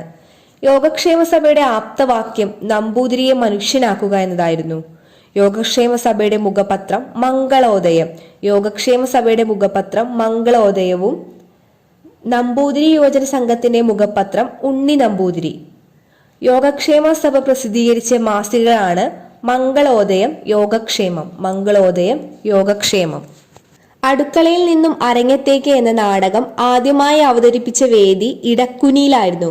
തൃശൂർ ജില്ലയിലെ ഇടക്കുനിയിൽ 1929 അടുക്കളയിൽ നിന്നും അരങ്ങത്തേക്ക് എന്ന നാടകം ആദ്യമായി അവതരിപ്പിക്കുന്നത്. വിധവാ പുനർവിവാഹം ആദ്യമായി സംഘടിപ്പിച്ചത് VT ഭട്ടതിരിപ്പാടായിരുന്നു. ജാതി വ്യവസ്ഥയെ എതിർത്തുകൊണ്ട് സ്വന്തം സഹോദരിയെ അന്യ സമുദായക്കാരനെ കൊണ്ട് വിവാഹം കഴിപ്പിച്ച നവോത്ഥാന നായകനും VT ഭട്ടതിരിപ്പാട്. VTയുടെ ആദ്യ കഥാസമാഹാരമാണ് രജനീരംഗം. VTയുടെ ആദ്യ കഥാസമാഹാരമാണ് രജനീരംഗം. VT ഭട്ടതിരിപ്പാടിന്റെ ആത്മകഥയാണ് കണ്ണീരും കിനാവും. VT ഭട്ടതിരിപ്പാടിന്റെ ആത്മകഥയാണ് കണ്ണീരും കിനാവും. ദക്ഷിണായനം കർമ്മവിഭാഗം എന്നതും ആത്മകഥ തന്നെ. ദക്ഷിണായനം കർമ്മവിഭാഗം, കണ്ണീരും കിനാവും VT ഭട്ടതിരിപ്പാടിന്റെ ആത്മകഥകളാണ്. VT ഭട്ടതിരിപ്പാടിന്റെ ആത്മകഥയ്ക്ക് കേരള സാഹിത്യ അക്കാദമി അവാർഡ് ലഭിച്ച വർഷം 1971. VT ഭട്ടതിരിപ്പാട് കോളേജ് സ്ഥിതി ചെയ്യുന്നത് ശ്രീകൃഷ്ണപുരത്താണ്. പാലക്കാട് ജില്ലയിലെ ശ്രീകൃഷ്ണപുരത്താണ് VT ഭട്ടതിരിപ്പാട് കോളേജ് സ്ഥിതി ചെയ്യുന്നത്. ഇനി നമുക്ക് അമ്പലങ്ങൾക്ക് തീ കൊളുത്താം എന്ന ലേഖനം അച്ചടിച്ചതിനാൽ കൊച്ചി സർക്കാർ നിരോധിച്ച പ്രസിദ്ധീകരണമാണ് ഉണ്ണി നമ്പൂതിരി. ബഹുമത സമൂഹം എന്ന ആശയം മുന്നോട്ട് വെച്ച നവോത്ഥാന നായകനാണ് VT ഭട്ടതിരിപ്പാട്. ബഹുമത സമൂഹം എന്ന ആശയം മുന്നോട്ട് വെച്ചു. VTയുടെ നേതൃത്വത്തിൽ കേരളത്തിലെ ദരിദ്ര വിദ്യാർത്ഥികളുടെ പഠനത്തിനായുള്ള തുക സമാഹരിക്കുന്നതിനായി നടത്തിയ കാൽനട പ്രചരണ ജാഥയാണ് യാചനയാത്ര. യാചനയാത്ര നടന്ന വർഷം 1931 ഏപ്രിൽ 26. 1931 ഏപ്രിൽ 26 യാചനയാത്ര നടന്നത്. തൃശൂർ മുതൽ ചന്ദ്രഗിരി പുഴ വരെയായിരുന്നു. യാചനയാത്ര 7 ദിവസം നീണ്ടുനിന്നു. VTയുടെ നേതൃത്വത്തിൽ കേരളത്തിലെ ദരിദ്ര വിദ്യാർത്ഥികളുടെ പഠനത്തിനായി തുക സമാഹരിക്കുന്നതിനായി നടത്തിയ കാൽനട പ്രചരണ ജാഥയാണ് യാചനയാത്ര. 1968 മിശ്രവിവാഹ പ്രചാരണത്തിനായി കാഞ്ഞങ്ങാട് നിന്ന് ചെമ്പഴന്തി വരെ സാമൂഹിക പരിഷ്കരണ ജാഥ നയിച്ചത് VT ഭട്ടതിരിപ്പാടാണ്. കുടുംബമുറിക്കൽ, പരിവേദനം, മിശ്രഭോജനം എന്നിവയ്ക്ക് നേതൃത്വം നൽകിയ നവോത്ഥാന നായകൻ VT ഭട്ടതിരിപ്പാട്. കുടുംബമുറിക്കൽ, പരിവേദനം, മിശ്രഭോജനം എന്നിവയ്ക്ക് നേതൃത്വം നൽകി. ഗാന്ധിജി വൈക്കത്തെത്തിയ വർഷം 1925 ഗാന്ധിജി വൈക്കത്തെത്തിയത്. 5 തവണയാണ് ഗാന്ധിജി കേരളം സന്ദർശിച്ചത്. 1920, 1925, 1927, 1934, 1937 എന്നീ വർഷങ്ങളിൽ. 1920, 25, 27, 34, 37. ഗാന്ധിയുടെ രണ്ടാം സന്ദർശനമായിരുന്നു 1925. 1925 മാർച്ച് 8 ഗാന്ധിജി രണ്ടാമതായി കേരളം സന്ദർശിച്ചത്. വൈക്കം സത്യാഗ്രഹവുമായി ബന്ധപ്പെട്ടായിരുന്നു ഗാന്ധിജിയുടെ രണ്ടാം കേരള സന്ദർശനം. രണ്ടാം സന്ദർശനത്തിൽ ഗാന്ധിജി സന്ദർശിച്ച തിരുവിതാംകൂർ ഭരണാധികാരിയാണ് റാണി സേതു ലക്ഷ്മിബായി. ഗാന്ധിജി തന്റെ രണ്ടാം കേരള സന്ദർശനത്തിൽ ശിവഗിരിയിലെത്തി ശ്രീനാരായണ ഗുരുവിനെ സന്ദർശിക്കുകയും ചെയ്തു. ശ്രീനാരായണ ഗുരുവും ഗാന്ധിജിയും തമ്മിലുള്ള സംഭാഷണങ്ങൾ തർജ്ജമ ചെയ്ത വ്യക്തിയാണ് N. കുമാരൻ. 1925 മാർച്ച് 8 ഗാന്ധിജി രണ്ടാമതായി കേരളം സന്ദർശിച്ചത്. ആ സമയത്തെ തിരുവിതാംകൂർ ഭരണാധികാരി റാണി സേതു ലക്ഷ്മിബായി ആയിരുന്നു. ശിവഗിരിയിലെത്തി ശ്രീനാരായണ ഗുരുവിനെ കണ്ട ഗാന്ധിജിയുടെയും ശ്രീനാരായണ ഗുരുവിന്റെയും സംഭാഷണങ്ങൾ തർജ്ജമ ചെയ്ത വ്യക്തിയാണ് N. കുമാരൻ. ഗാന്ധിജി ആദ്യമായി കേരളം സന്ദർശിച്ച വർഷം 1920 ഓഗസ്റ്റ് 18-നാണ്. 1920 ഓഗസ്റ്റ് 18-നാണ് ഗാന്ധി ആദ്യമായി കേരളം സന്ദർശിച്ചത്. നിസ്സഹകരണ പ്രസ്ഥാനത്തിന്റെ ദേശീയ തലത്തിലുള്ള പ്രചാരണത്തിനായിട്ടാണ് ഗാന്ധിജി ആദ്യമായി കേരളം സന്ദർശിക്കുന്നത്. ഖിലാഫത്ത് പ്രസ്ഥാനത്തിന്റെ പ്രചരണാർത്ഥവുമായിരുന്നു. ഗാന്ധിയുടെ ആദ്യ സന്ദർശനത്തിലെ പ്രസംഗം മലയാളത്തിലേക്ക് തർജ്ജമ ചെയ്ത വ്യക്തി N. മാധവൻ നായരായിരുന്നു. 1927 ഒക്ടോബർ 9-നാണ് ഗാന്ധിജി മൂന്നാമതായി കേരളം സന്ദർശിക്കുന്നത്. തൃശൂരിലെ വിവേകോദയം വിദ്യാലയം സന്ദർശിച്ചതും ഗാന്ധിയുടെ പ്രചാരണത്തിൽ പങ്കെടുത്തതും അദ്ദേഹത്തിന്റെ മൂന്നാമത് കേരള സന്ദർശനത്തിലാണ്. മൂന്നാം കേരള സന്ദർശനത്തിൽ ഗാന്ധിജി വള്ളത്തോൾ നാരായണ മേനോനെ കണ്ടുമുട്ടിയിരുന്നു. നാലാം സന്ദർശനം 1934 ജനുവരി 10-നായിരുന്നു. ഈ സമയത്താണ് ഹരിജന ഫണ്ടിലേക്കായി വടകരയിൽ വെച്ച് തന്റെ സ്വർണ്ണാഭരണങ്ങൾ അഴിച്ചു നൽകിയ കൗമുദി ടീച്ചർ മാതൃകയായത്. 1937 അഞ്ചാം സന്ദർശനം. 1937 ജനുവരി 12-നാണ് ഗാന്ധിജി അവസാനമായി കേരളം സന്ദർശിച്ചത്. ക്ഷേത്രപ്രവേശന വിളംബരവുമായി ബന്ധപ്പെട്ടായിരുന്നു ഗാന്ധിജിയുടെ അവസാന സന്ദർശനം. ക്ഷേത്രപ്രവേശന വിളംബര സമയത്ത് തിരുവിതാംകൂർ രാജാവ് ശ്രീ ചിത്തിര തിരുനാൾ ബാലരാമവർമ്മയായിരുന്നു. ഗാന്ധിജി തന്റെ അവസാന കേരള സന്ദർശനത്തിൽ വെങ്ങാനൂരിൽ വെച്ച് അയ്യങ്കാളിയെ കണ്ടുമുട്ടി. അയ്യങ്കാളിയെ പുലയ രാജ എന്ന് വിശേഷിപ്പിച്ചത് ഗാന്ധിജിയാണ്. PSC എപ്പോഴും ചോദിക്കുന്ന ഗാന്ധിജിയുടെ ചില വചനങ്ങൾ നോക്കാം. മനുഷ്യന്റെ ആഗ്രഹം നിറവേറ്റാൻ ഭൂമിക്ക് കഴിയും, എന്നാൽ അത്യാഗ്രഹം നിറവേറ്റാൻ കഴിയില്ല എന്ന് പറഞ്ഞത് ഗാന്ധിജിയാണ്. ഓരോ ഗ്രാമവും പൂർണ്ണ അധികാരമുള്ള ഒരു റിപ്പബ്ലിക്കോ പഞ്ചായത്തോ ആയിരിക്കണം. ഇന്ത്യ അധിവസിക്കുന്നത് ഗ്രാമങ്ങളിലാണ്. India lives in its village. ഉപഭോക്താവ് നമുക്ക് ഏറ്റവും പ്രാധാന്യമുള്ള വ്യക്തിയാണ്. ഞാൻ അപ്പം ചോദിച്ചു, കിട്ടിയത് കല്ലാണ്. അസ്പൃശ്യത നിലനിന്നാൽ ഹിന്ദുമതം മരിക്കും. അധികാരത്തിനെതിരെ കരുതിയിരിക്കുക, അത് ദുഷിപ്പിക്കും. ഗാന്ധിയുടെ വചനങ്ങളാണിവ. ബാലഗംഗാധര തിലക് മറാത്തി ഭാഷയിൽ ആരംഭിച്ച പത്രമേതാണ്? Option D Kesari. ബാലഗംഗാധര തിലക് മറാത്തി ഭാഷയിൽ ആരംഭിച്ച പത്രമാണ് കേസരി. തിലകൻ ഇന്ത്യൻ നാഷണൽ കോൺഗ്രസിന്റെ അംഗമായ വർഷം 1890-ലായിരുന്നു. ഇന്ത്യൻ അശാന്തിയുടെ പിതാവ് എന്നറിയപ്പെടുന്നത് ബാലഗംഗാധര തിലകനാണ്. ഇന്ത്യൻ അശാന്തിയുടെ പിതാവ് എന്ന് തിലകനെ വിശേഷിപ്പിച്ചത് വാലന്റൈൻ ഷിറോൾ ആണ്. മഹാരാഷ്ട്രയിൽ നികുതി നിസ്സഹകരണ സമരം നടത്തിയ നേതാവ് ബാലഗംഗാധര തിലകനാണ്. ലോകമാന്യ, ഇന്ത്യൻ നാഷണൽ കോൺഗ്രസിന്റെ തീവ്രവാദി, അവിഭക്തി ഇന്ത്യയുടെ പിതാവ്, ഇന്ത്യൻ അശാന്തിയുടെ പിതാവ്, ഇന്ത്യൻ അരാജകത്വത്തിന്റെ പിതാവ് എന്നിങ്ങനെ അറിയപ്പെടുന്നത് ബാലഗംഗാധര തിലകാണ്. സ്വരാജ്യം എന്റെ ജന്മാവകാശമാണ്, അത് ഞാൻ നേടുക തന്നെ ചെയ്യും എന്ന് പ്രഖ്യാപിച്ച നേതാവ്. ഇന്ത്യയിലെ കുഴപ്പങ്ങളുടെ പിതാവ് ബ്രിട്ടീഷുകാർ വിശേഷിപ്പിച്ച വ്യക്തി. ഗണേശോത്സവവും ശിവജി ഉത്സവവും സംഘടിപ്പിച്ച വ്യക്തി. ഇന്ത്യയുടെ കിരീടം വയ്ക്കാത്ത രാജകുമാരൻ എന്നറിയപ്പെടുന്നു. ഇന്ത്യൻ നാഷണൽ കോൺഗ്രസിന്റെ വാർഷിക സമ്മേളനത്തെ അവധിക്കാല വിനോദ പരിപാടികൾ എന്ന് വിശേഷിപ്പിച്ചു.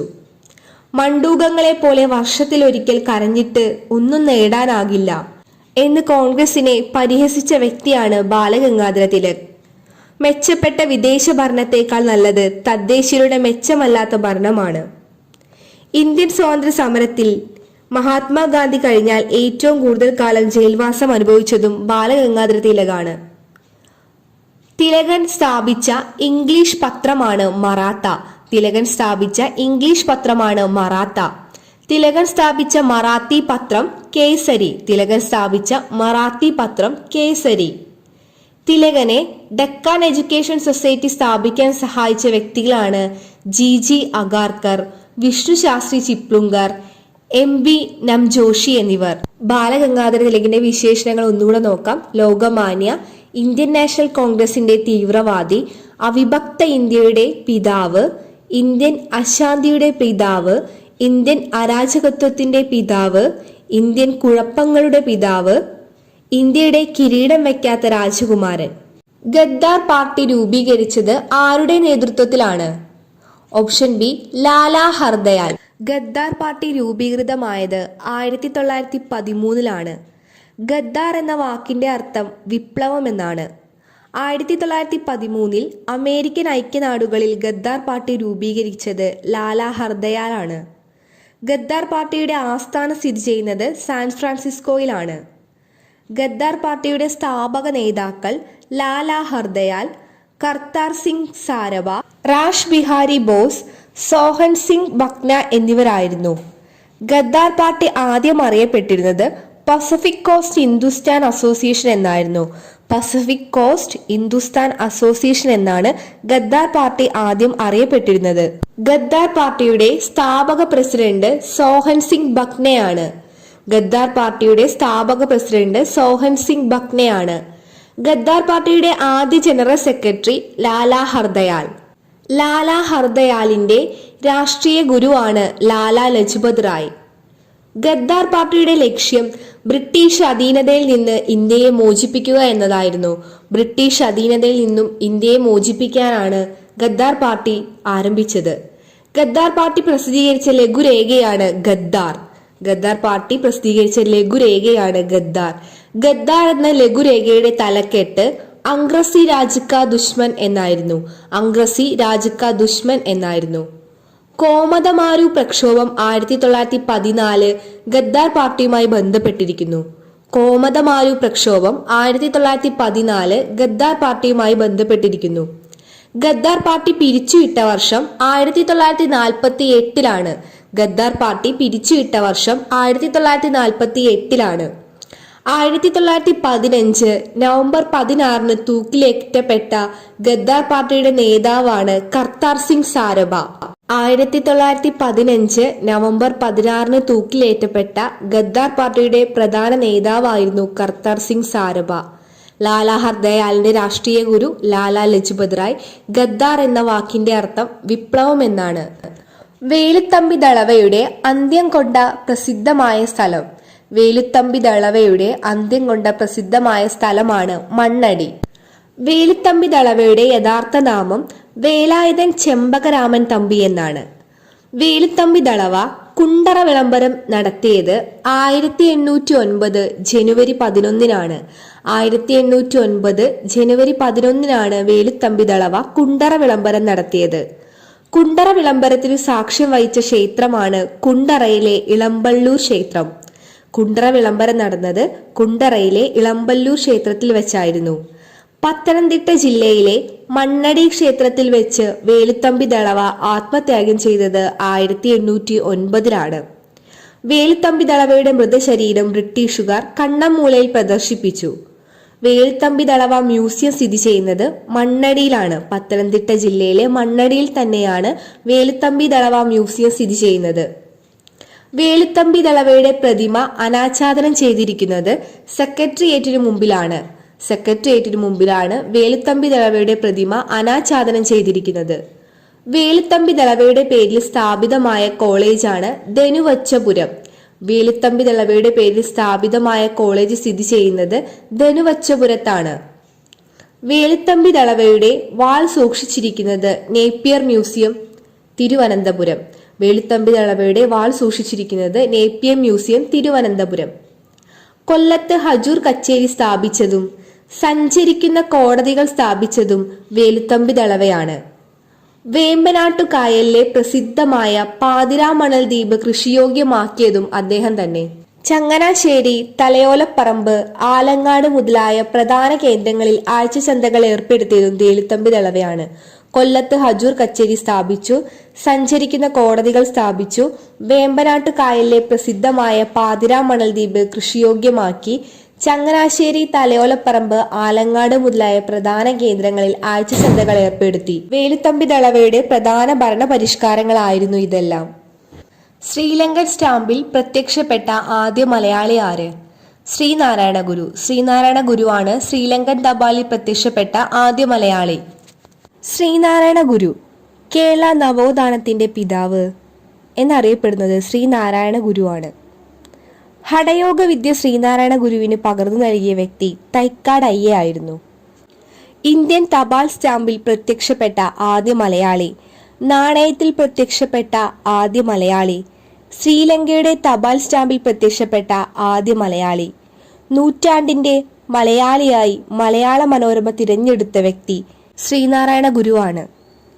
കേരളത്തിൽ ഏറ്റവും കൂടുതൽ പ്രതിമകൾ സ്ഥാപിച്ചിട്ടുള്ള വ്യക്തി, ജനനവും മരണവും അവധി ദിവസമായി പ്രഖ്യാപിച്ചിട്ടുള്ള ഏക നവോത്ഥാന നായകൻ, ജീവിച്ചിരിക്കെ പ്രതിമ സ്ഥാപിക്കപ്പെട്ട നവോത്ഥാന നായകൻ എന്നീ പേരുകളിൽ അറിയപ്പെടുന്നതും ശ്രീനാരായണ ഗുരു തന്നെ. നാണു ആശാൻ എന്നറിയപ്പെടുന്ന നവോത്ഥാന നായകനായിരുന്നു ശ്രീനാരായണ ഗുരു. കോടതികളിൽ നേരിട്ട് ഹാജരാക്കുന്നതിൽ നിന്നും ഒഴിവാക്കപ്പെട്ടിരുന്ന നവോത്ഥാന നായകൻ. കോടതികളിൽ നേരിട്ട് ഹാജരാകുന്നതിൽ നിന്നും ഒഴിവാക്കപ്പെട്ടിരുന്ന നവോത്ഥാന നായകനായിരുന്നു ഗുരു. ശ്രീനാരായണ ഗുരുവിന്റെ ആദ്യ രചനയാണ് ഗജേന്ദ്രമോക്ഷം വഞ്ചിപ്പാട്ട്. ശ്രീനാരായണ ഗുരു ആത്മോപദേശ ശതക രചിച്ച വർഷം 1897 ശ്രീനാരായണ ഗുരു മൊഴിമാറ്റം നടത്തിയ തമിഴ് ഗ്രന്ഥമാണ് തിരുക്കുറൽ. തിരുക്കുറൽ രചിച്ചത് തിരുവള്ളുവറാണ്. ശ്രീനാരായണ ഗുരു ചട്ടമ്പി സ്വാമികൾക്ക് സമർപ്പിച്ച രചനയാണ് നവമഞ്ചരി. ശ്രീനാരായണ ഗുരു ചട്ടമ്പി സ്വാമികൾക്ക് സമർപ്പിച്ച രചനയാണ് നവമഞ്ചരി. മതമേതായാലും മനുഷ്യൻ നന്നായ മതി. വിദ്യ കൊണ്ട് പ്രബുദ്ധരാവുക, സംഘടന കൊണ്ട് ശക്തരാവുക. മദ്യം വിഷമാണ്, അതുണ്ടാക്കരുത്, കൊടുക്കരുത്, കുടിക്കരുത്. ജാതി ചോദിക്കരുത്, പറയരുത്, ചിന്തിക്കരുത്. അവനവൻ അല്പസുഖത്തിനാചരിക്കുന്നവ അപരന് സുഖത്തിനായി വരണം. ആത്മോപദേശ ശതകത്തിൽ നിന്ന് ശ്രീനാരായണ ഗുരുവിന്റെ വാക്കുകളാണിവ. ഒരു ജാതി, ഒരു മതം, ഒരു ദൈവം മനുഷ്യന്. ജാതിമീമാംസ എന്ന കൃതിയിൽ നിന്നും ശ്രീനാരായണ ഗുരുവിന്റെ വചനങ്ങളാണ് ഒരു ജാതി, ഒരു മതം, ഒരു ദൈവം മനുഷ്യന്. സ്വരാജ് പാർട്ടിയുടെ സ്ഥാപകൻ ആര്? ഓപ്ഷൻ ഡി, മോത്തിലാൽ നെഹ്റു ആണ് സ്വരാജ് പാർട്ടിയുടെ സ്ഥാപകൻ. നിസ്സഹകരണ പ്രസ്ഥാനത്തിന്റെ പെട്ടെന്നുള്ള പിൻവാങ്ങലിനെ തുടർന്ന് കോൺഗ്രസിലുണ്ടായ അഭിപ്രായ വ്യത്യാസത്തിന്റെ ഫലമായി കോൺഗ്രസിൽ നിന്നും വിട്ടുപോയ നേതാക്കൾ ആരംഭിച്ച സംഘടനയാണ് സ്വരാജ് പാർട്ടി.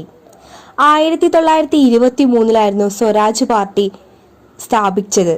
സ്വരാജ് പാർട്ടി നിലവിൽ വരാൻ കാരണമായ കോൺഗ്രസ് സമ്മേളനം 1922 ഗയാ സമ്മേളനമായിരുന്നു.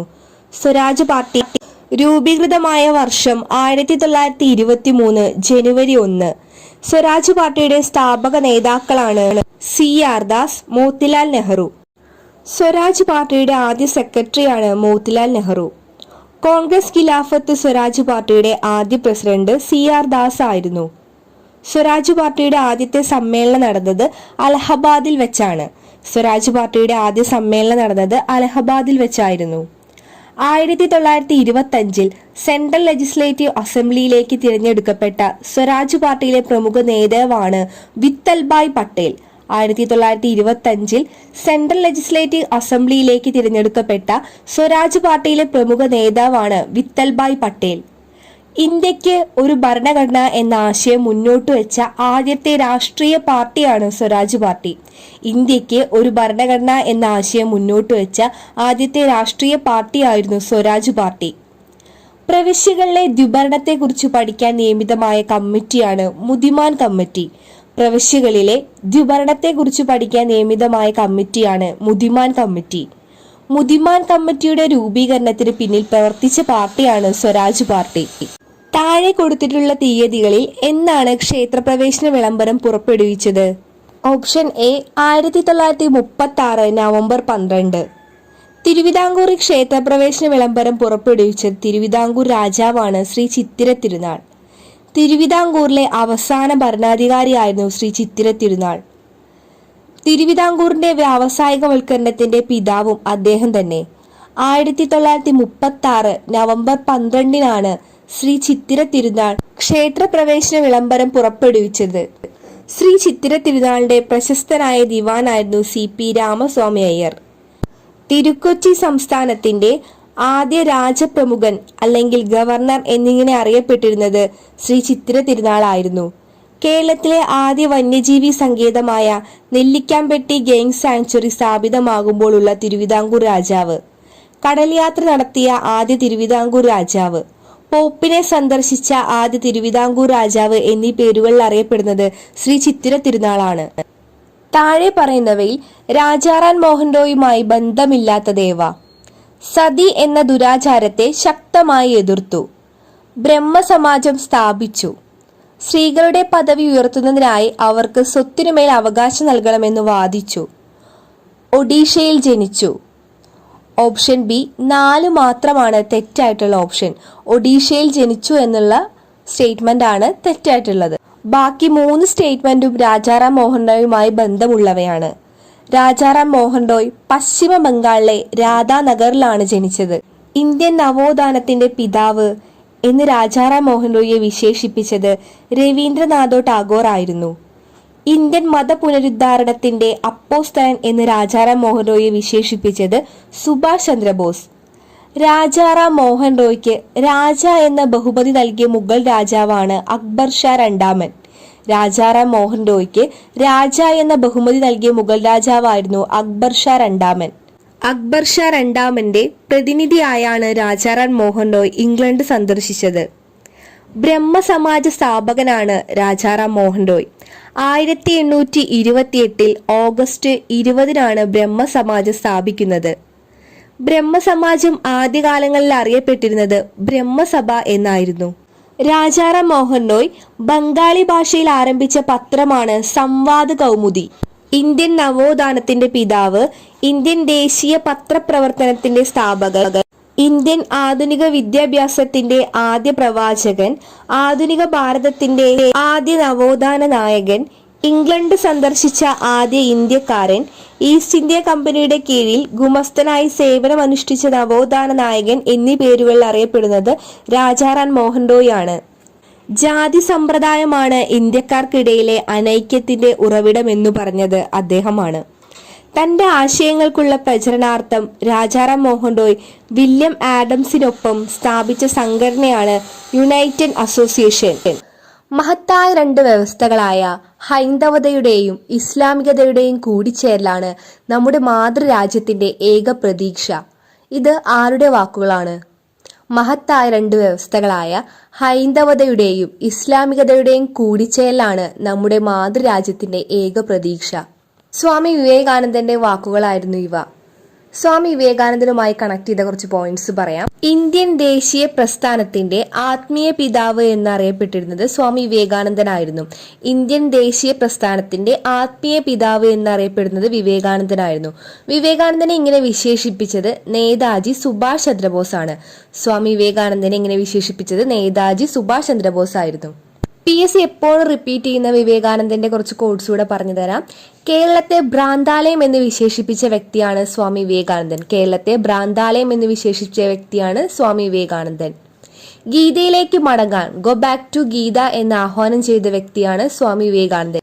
ചക്രവാത സദൃശനായ ഹിന്ദു, ബ്രാഹ്മണ സന്യാസി, പോരാളിയായ പ്രവാചകൻ എന്നീ പേരുകളിൽ അറിയപ്പെടുന്ന വ്യക്തിയാണ് സ്വാമി വിവേകാനന്ദൻ. ചക്രവാത സദൃശനായ ഹിന്ദു, ബ്രാഹ്മണ സന്യാസി, പോരാളിയായ പ്രവാചകൻ എന്നീ പേരുകളിൽ അറിയപ്പെടുന്ന വ്യക്തിയാണ് സ്വാമി വിവേകാനന്ദൻ. വിവേകാനന്ദൻ ആരംഭിച്ച ഇംഗ്ലീഷ് മാസികയാണ് പ്രബുദ്ധ ഭാരതം.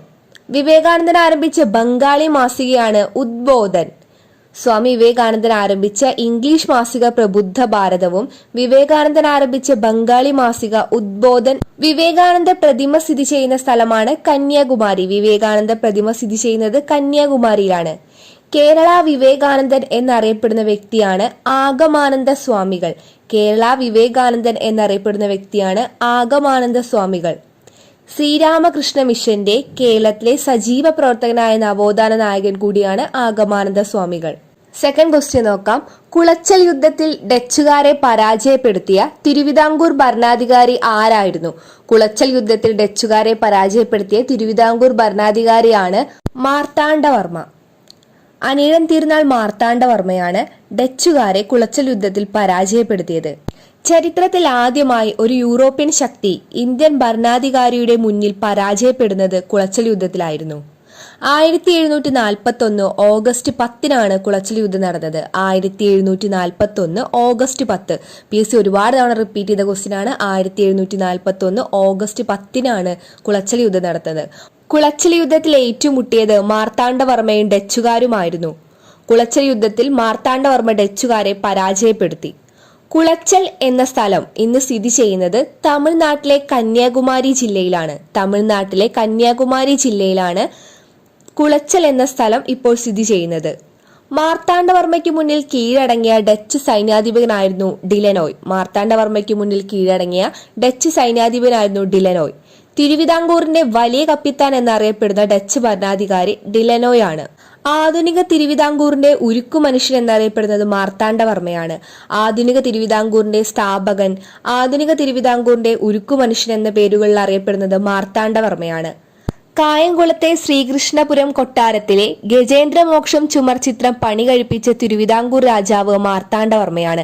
കായംകുളത്തെ ശ്രീകൃഷ്ണപുരം കൊട്ടാരത്തിലെ ഗജേന്ദ്രമോക്ഷം ചുമർ ചിത്രം പണി കഴിപ്പിച്ച തിരുവിതാംകൂർ രാജാവ് മാർത്താണ്ഡവർമ്മയാണ്. ശുചീന്ദ്രം കൈമുക്ക് ആരംഭിച്ച തിരുവിതാംകൂർ രാജാവ് മാർത്താണ്ഡവർമ്മ. ശുചീന്ദ്രം കൈമുക്ക് ആരംഭിച്ച തിരുവിതാംകൂർ രാജാവായിരുന്നു മാർത്താണ്ഡവർമ്മ. കിഴക്കേ കോട്ടയും പടിഞ്ഞാറേ കോട്ടയും പണിത രാജാവ്. തിരുവിതാംകൂറിൽ ജന്മിത്ത ഭരണം അവസാനിപ്പിച്ച രാജാവ്. തിരുവിതാംകൂറിൽ ജന്മിത്ത ഭരണം അവസാനിപ്പിച്ച രാജാവാണ് മാർത്താണ്ഡവർമ്മ. രാജ്യവിസ്തൃതി ഏറ്റവും കൂടുതൽ വർദ്ധിപ്പിച്ച തിരുവിതാംകൂർ രാജാവായിരുന്നു മാർത്താണ്ഡവർമ്മ. മരുമക്കത്തായ സമ്പ്രദായ പ്രകാരം വേണാട്ടിൽ അധികാരത്തിൽ വന്ന ആദ്യ രാജാവാണ് മാർത്താണ്ഡവർമ്മ. മരുമക്കത്തായ സമ്പ്രദായ പ്രകാരം വേണാട്ടിൽ അധികാരത്തിൽ വന്ന ആദ്യ രാജാവാണ് മാർത്താണ്ഡവർമ്മ. ശ്രീ പത്മനാഭദാസ വഞ്ചിപാല മാർത്താണ്ഡവർമ്മ കുലശേഖര പെരുമാൾ എന്ന സ്ഥാനപ്പേര് സ്വീകരിച്ചിരുന്ന രാജാവ്. ശ്രീ പത്മനാഭദാസ വഞ്ചിപാല മാർത്താണ്ഡവർമ്മ കുലശേഖര പെരുമാൾ എന്ന സ്ഥാനപ്പേര് സ്വീകരിച്ച രാജാവ്. ഉദയഗിരി കോട്ട പുതുക്കി പണിത രാജാവ്. തിരുവിതാംകൂറിൽ ഒരു സ്ഥിരം സൈന്യം ഏർപ്പെടുത്തിയ രാജാവ്. സ്ഥിരം സൈന്യം അറിയപ്പെട്ടിരുന്നത് മറവപ്പട എന്നായിരുന്നു. ഇന്ത്യൻ നവോത്ഥാനത്തിന്റെ പിതാവ് എന്ന് വിശേഷിപ്പിക്കുന്നത് ആരെയാണ്? ഇന്ത്യൻ നവോത്ഥാനത്തിന്റെ പിതാവ് എന്ന് വിശേഷിപ്പിക്കുന്നത് രാജാറാം മോഹൻ റോയ് ആണ്. ബ്രഹ്മസമാജ സ്ഥാപകൻ എന്നറിയപ്പെടുന്നതും രാജാറാം മോഹൻ റോയ് ആണ്. രാജാറാം മോഹൻ റോയ്ക്ക് രാജ എന്ന ബഹുമതി നൽകിയ മുഗൾ രാജാവ് അക്ബർ ഷാ രണ്ടാമനായിരുന്നു. ഇന്ത്യൻ നവോത്ഥാനത്തിന്റെ പിതാവ് എന്ന് രാജാറാം മോഹൻ റോയിയെ വിശേഷിപ്പിച്ചത് രവീന്ദ്രനാഥ ടാഗോർ ആയിരുന്നു. ഇന്ത്യൻ മത പുനരുദ്ധാരണത്തിന്റെ അപ്പോസ്തലൻ എന്ന് രാജാറാം മോഹൻ റോയിയെ വിശേഷിപ്പിച്ചത് സുഭാഷ് ചന്ദ്രബോസ് ആണ്. ഇന്ത്യൻ നവോത്ഥാനത്തിന്റെ പിതാവ് എന്ന് വിശേഷിപ്പിച്ചത് രവീന്ദ്രനാഥ ടാഗോറും ഇന്ത്യൻ മത പുനരുദ്ധാരണത്തിന്റെ അപ്പോസ്തലൻ എന്ന് വിശേഷിപ്പിച്ചത് സുഭാഷ് ചന്ദ്രബോസുമായിരുന്നു. ഇന്ത്യൻ ദേശീയ പത്രപ്രവർത്തനത്തിന്റെ സ്ഥാപകൻ, ഇന്ത്യൻ ആധുനിക വിദ്യാഭ്യാസത്തിന്റെ ആദ്യ പ്രവാചകൻ, ആധുനിക ഭാരതത്തിലെ ആദ്യ നവോത്ഥാന നായകൻ, ഇംഗ്ലണ്ട് സന്ദർശിച്ച ആദ്യ ഇന്ത്യക്കാരൻ, ഈസ്റ്റ് ഇന്ത്യ കമ്പനിയുടെ കീഴിൽ ഗുമസ്തനായി സേവനമനുഷ്ഠിച്ച നവോത്ഥാന നായകൻ എന്നിങ്ങനെയൊക്കെ അറിയപ്പെടുന്നത് രാജാറാം മോഹൻ റോയ് ആണ്. ഭഗവത്ഗീത ബംഗാളി ഭാഷയിലേക്ക് തർജ്ജമ ചെയ്ത വ്യക്തി രാജാറാം മോഹൻ റോയ് ആണ്. നിസ്സഹരണ സമരം നിർത്തിവെക്കാൻ ഗാന്ധിജിയെ പ്രേരിപ്പിച്ച സാഹചര്യം എന്തായിരുന്നു? നിസ്സഹരണ സമരം നിർത്തിവെക്കാൻ ഗാന്ധിജിയെ പ്രേരിപ്പിച്ച സാഹചര്യമായിരുന്നു ചൗരി ചൗര സംഭവം. ഉത്തർപ്രദേശിലെ ഗോരഖ്പൂർ ജില്ലയിലെ ഒരു ഗ്രാമമാണ് ചൗരി ചൗര. 1922 ഫെബ്രുവരി 5-ന്, ഡേറ്റ് ഓർത്തു വെക്കണം, 1922 ഫെബ്രുവരി 5-ന് നിസ്സഹരണ പ്രസ്ഥാനവുമായി ബന്ധപ്പെട്ട് ചൗരി ചൗരയിലെ ജനങ്ങൾ സമാധാനപരമായി ഒരു ജാഥ നയിച്ചു. ഈ ജാഥ പിരിച്ചുവിടുന്നതിനു വേണ്ടി പോലീസുകാർ വെടിയുതിർത്തു. രോക്ഷാകുലരായ ജനങ്ങൾ ചൗരി ചൗരയിലെ പോലീസ് സ്റ്റേഷൻ തീ വെക്കുകയും ഇതിനെ തുടർന്ന് 22 പോലീസുകാർ വെന്തുമരിക്കുകയും ചെയ്തു. ഈ സംഭവമാണ് ചൗരി ചൗര സംഭവം എന്നറിയപ്പെടുന്നത്. ഇതിനെ തുടർന്നാണ് ഗാന്ധിജി 1922 മാർച്ചിൽ നിസ്സഹരണ പ്രസ്ഥാനം പിൻവലിച്ചത്. ഞാൻ അഹിംസയെ പറ്റി അണികളോട് നേരായ രീതിയിലല്ല അറിവ് പകർന്നത്, അതിനാലാണ് ഇത്തരമൊരു ക്രൂരകൃത്യം നമ്മുടെ ഭാഗത്തു നിന്നുണ്ടായതെന്ന് ഗാന്ധിജി ആ സമയത്ത് അഭിപ്രായപ്പെട്ടു. 1922 ചൗരി ചൗര സംഭവം നടക്കുന്നത്. 22 പോലീസുകാരാണ് മരിച്ചത്. 22 കണക്ട് ചെയ്ത് വെക്കുക. ആ സമയത്ത് ഗാന്ധിജി പറഞ്ഞ വാക്കുകളാണ്: ഞാൻ അഹിംസയെ പറ്റി അണികളോട് നേരായ രീതിയിലല്ല അറിവ് പകർന്നത്, അതിനാലാണ് ഇത്തരമൊരു ക്രൂരകൃത്യം നമ്മുടെ ഭാഗത്തു നിന്നുണ്ടായത്. ഗാന്ധിജിയുടെ ഈ നിസ്സഹരണ പ്രസ്ഥാനത്തെ പിൻവലിച്ചതിനെ ദേശീയ ദുരന്തമെന്ന് വിശേഷിപ്പിച്ചത് സുഭാഷ് ചന്ദ്രബോസ് ആയിരുന്നു. ഒരു ഗ്രാമം ചെയ്ത തെറ്റിന് ഒരു രാജ്യത്തെ മുഴുവൻ ശിക്ഷിക്കുന്നത് ശരിയല്ല എന്ന് പറഞ്ഞത് നെഹ്റു ആണ്. നിസ്സഹരണ പ്രസ്ഥാനം പിൻവലിച്ചതിനെ തുടർന്ന് ഒരു ഗ്രാമം ചെയ്ത തെറ്റിന് ഒരു രാജ്യത്തെ മുഴുവൻ ശിക്ഷിക്കുന്നത് ശരിയല്ല എന്ന് അഭിപ്രായപ്പെട്ടത് നെഹ്റു ആണ്. ചൗരി ചൗര സംഭവത്തെ തുടർന്ന് ജാഥക്കാർ മുഴക്കിയ മുദ്രാവാക്യം ഹിന്ദു മുസൽമാൻ കി ജയ് എന്നായിരുന്നു. ഈ ഒരു പോർഷനിൽ നിന്ന് കറണ്ട് അഫയർ ആയിട്ട് ചോദിക്കാൻ പറ്റിയൊരു ക്വസ്റ്റ്യൻ ആണ്. ചൗരി ചൗര എക്സ്പ്രസ് ഏതൊക്കെ സ്ഥലങ്ങളെ തമ്മിൽ ബന്ധിപ്പിക്കുന്നു? ചൗരി ചൗര എക്സ്പ്രസ് ഗോരഖ്പൂരിനെയും കാൺപൂരിനെയും തമ്മിൽ ബന്ധിപ്പിക്കുന്നു. ഗോരഖ്പൂർ ടു കാൺപൂർ വരെയാണ് ചൗരി ചൗര എക്സ്പ്രസ്. 1.25 കോടി മലയാളികൾ എന്ന ഗ്രന്ഥം രചിച്ചത് ആര്? 1.25 കോടി മലയാളികൾ എന്ന ഗ്രന്ഥം രചിച്ചത് EMS ആണ്. ബംഗാളിലെ നീലം കർഷകർ അനുഭവിക്കുന്ന കൊടിയ ചൂഷണത്തെ ഹൃദയഹാരിയായി ചിത്രീകരിച്ച ദീനബന്ധു മിത്രയുടെ നാടകമാണ് നീൽ ദർപ്പൺ.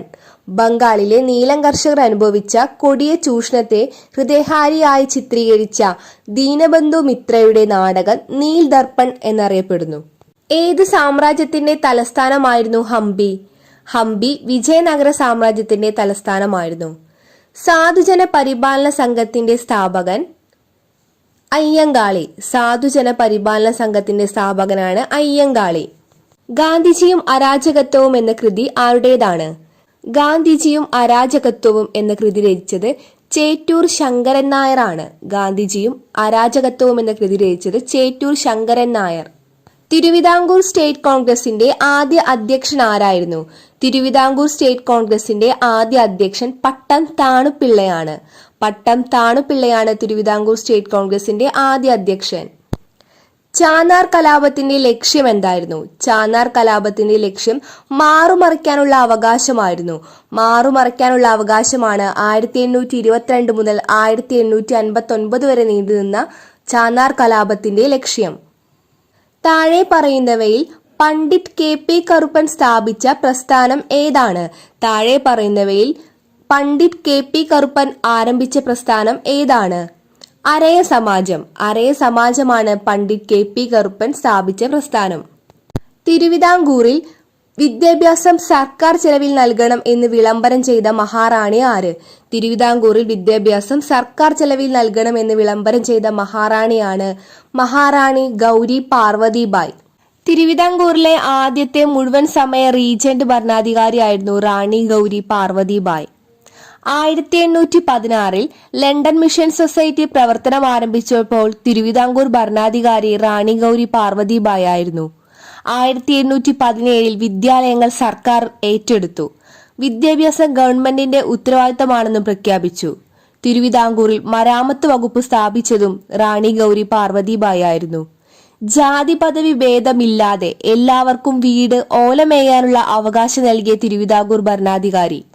സുറിയാനി ക്രിസ്ത്യാനികൾക്കിടയിൽ വിദ്യാഭ്യാസം പ്രചരിപ്പിക്കുന്നതിനു വേണ്ടി കൊല്ലം ജില്ലയിലെ മൺറോ തുരുത്ത് വിട്ടുകൊടുത്ത ഭരണാധികാരി.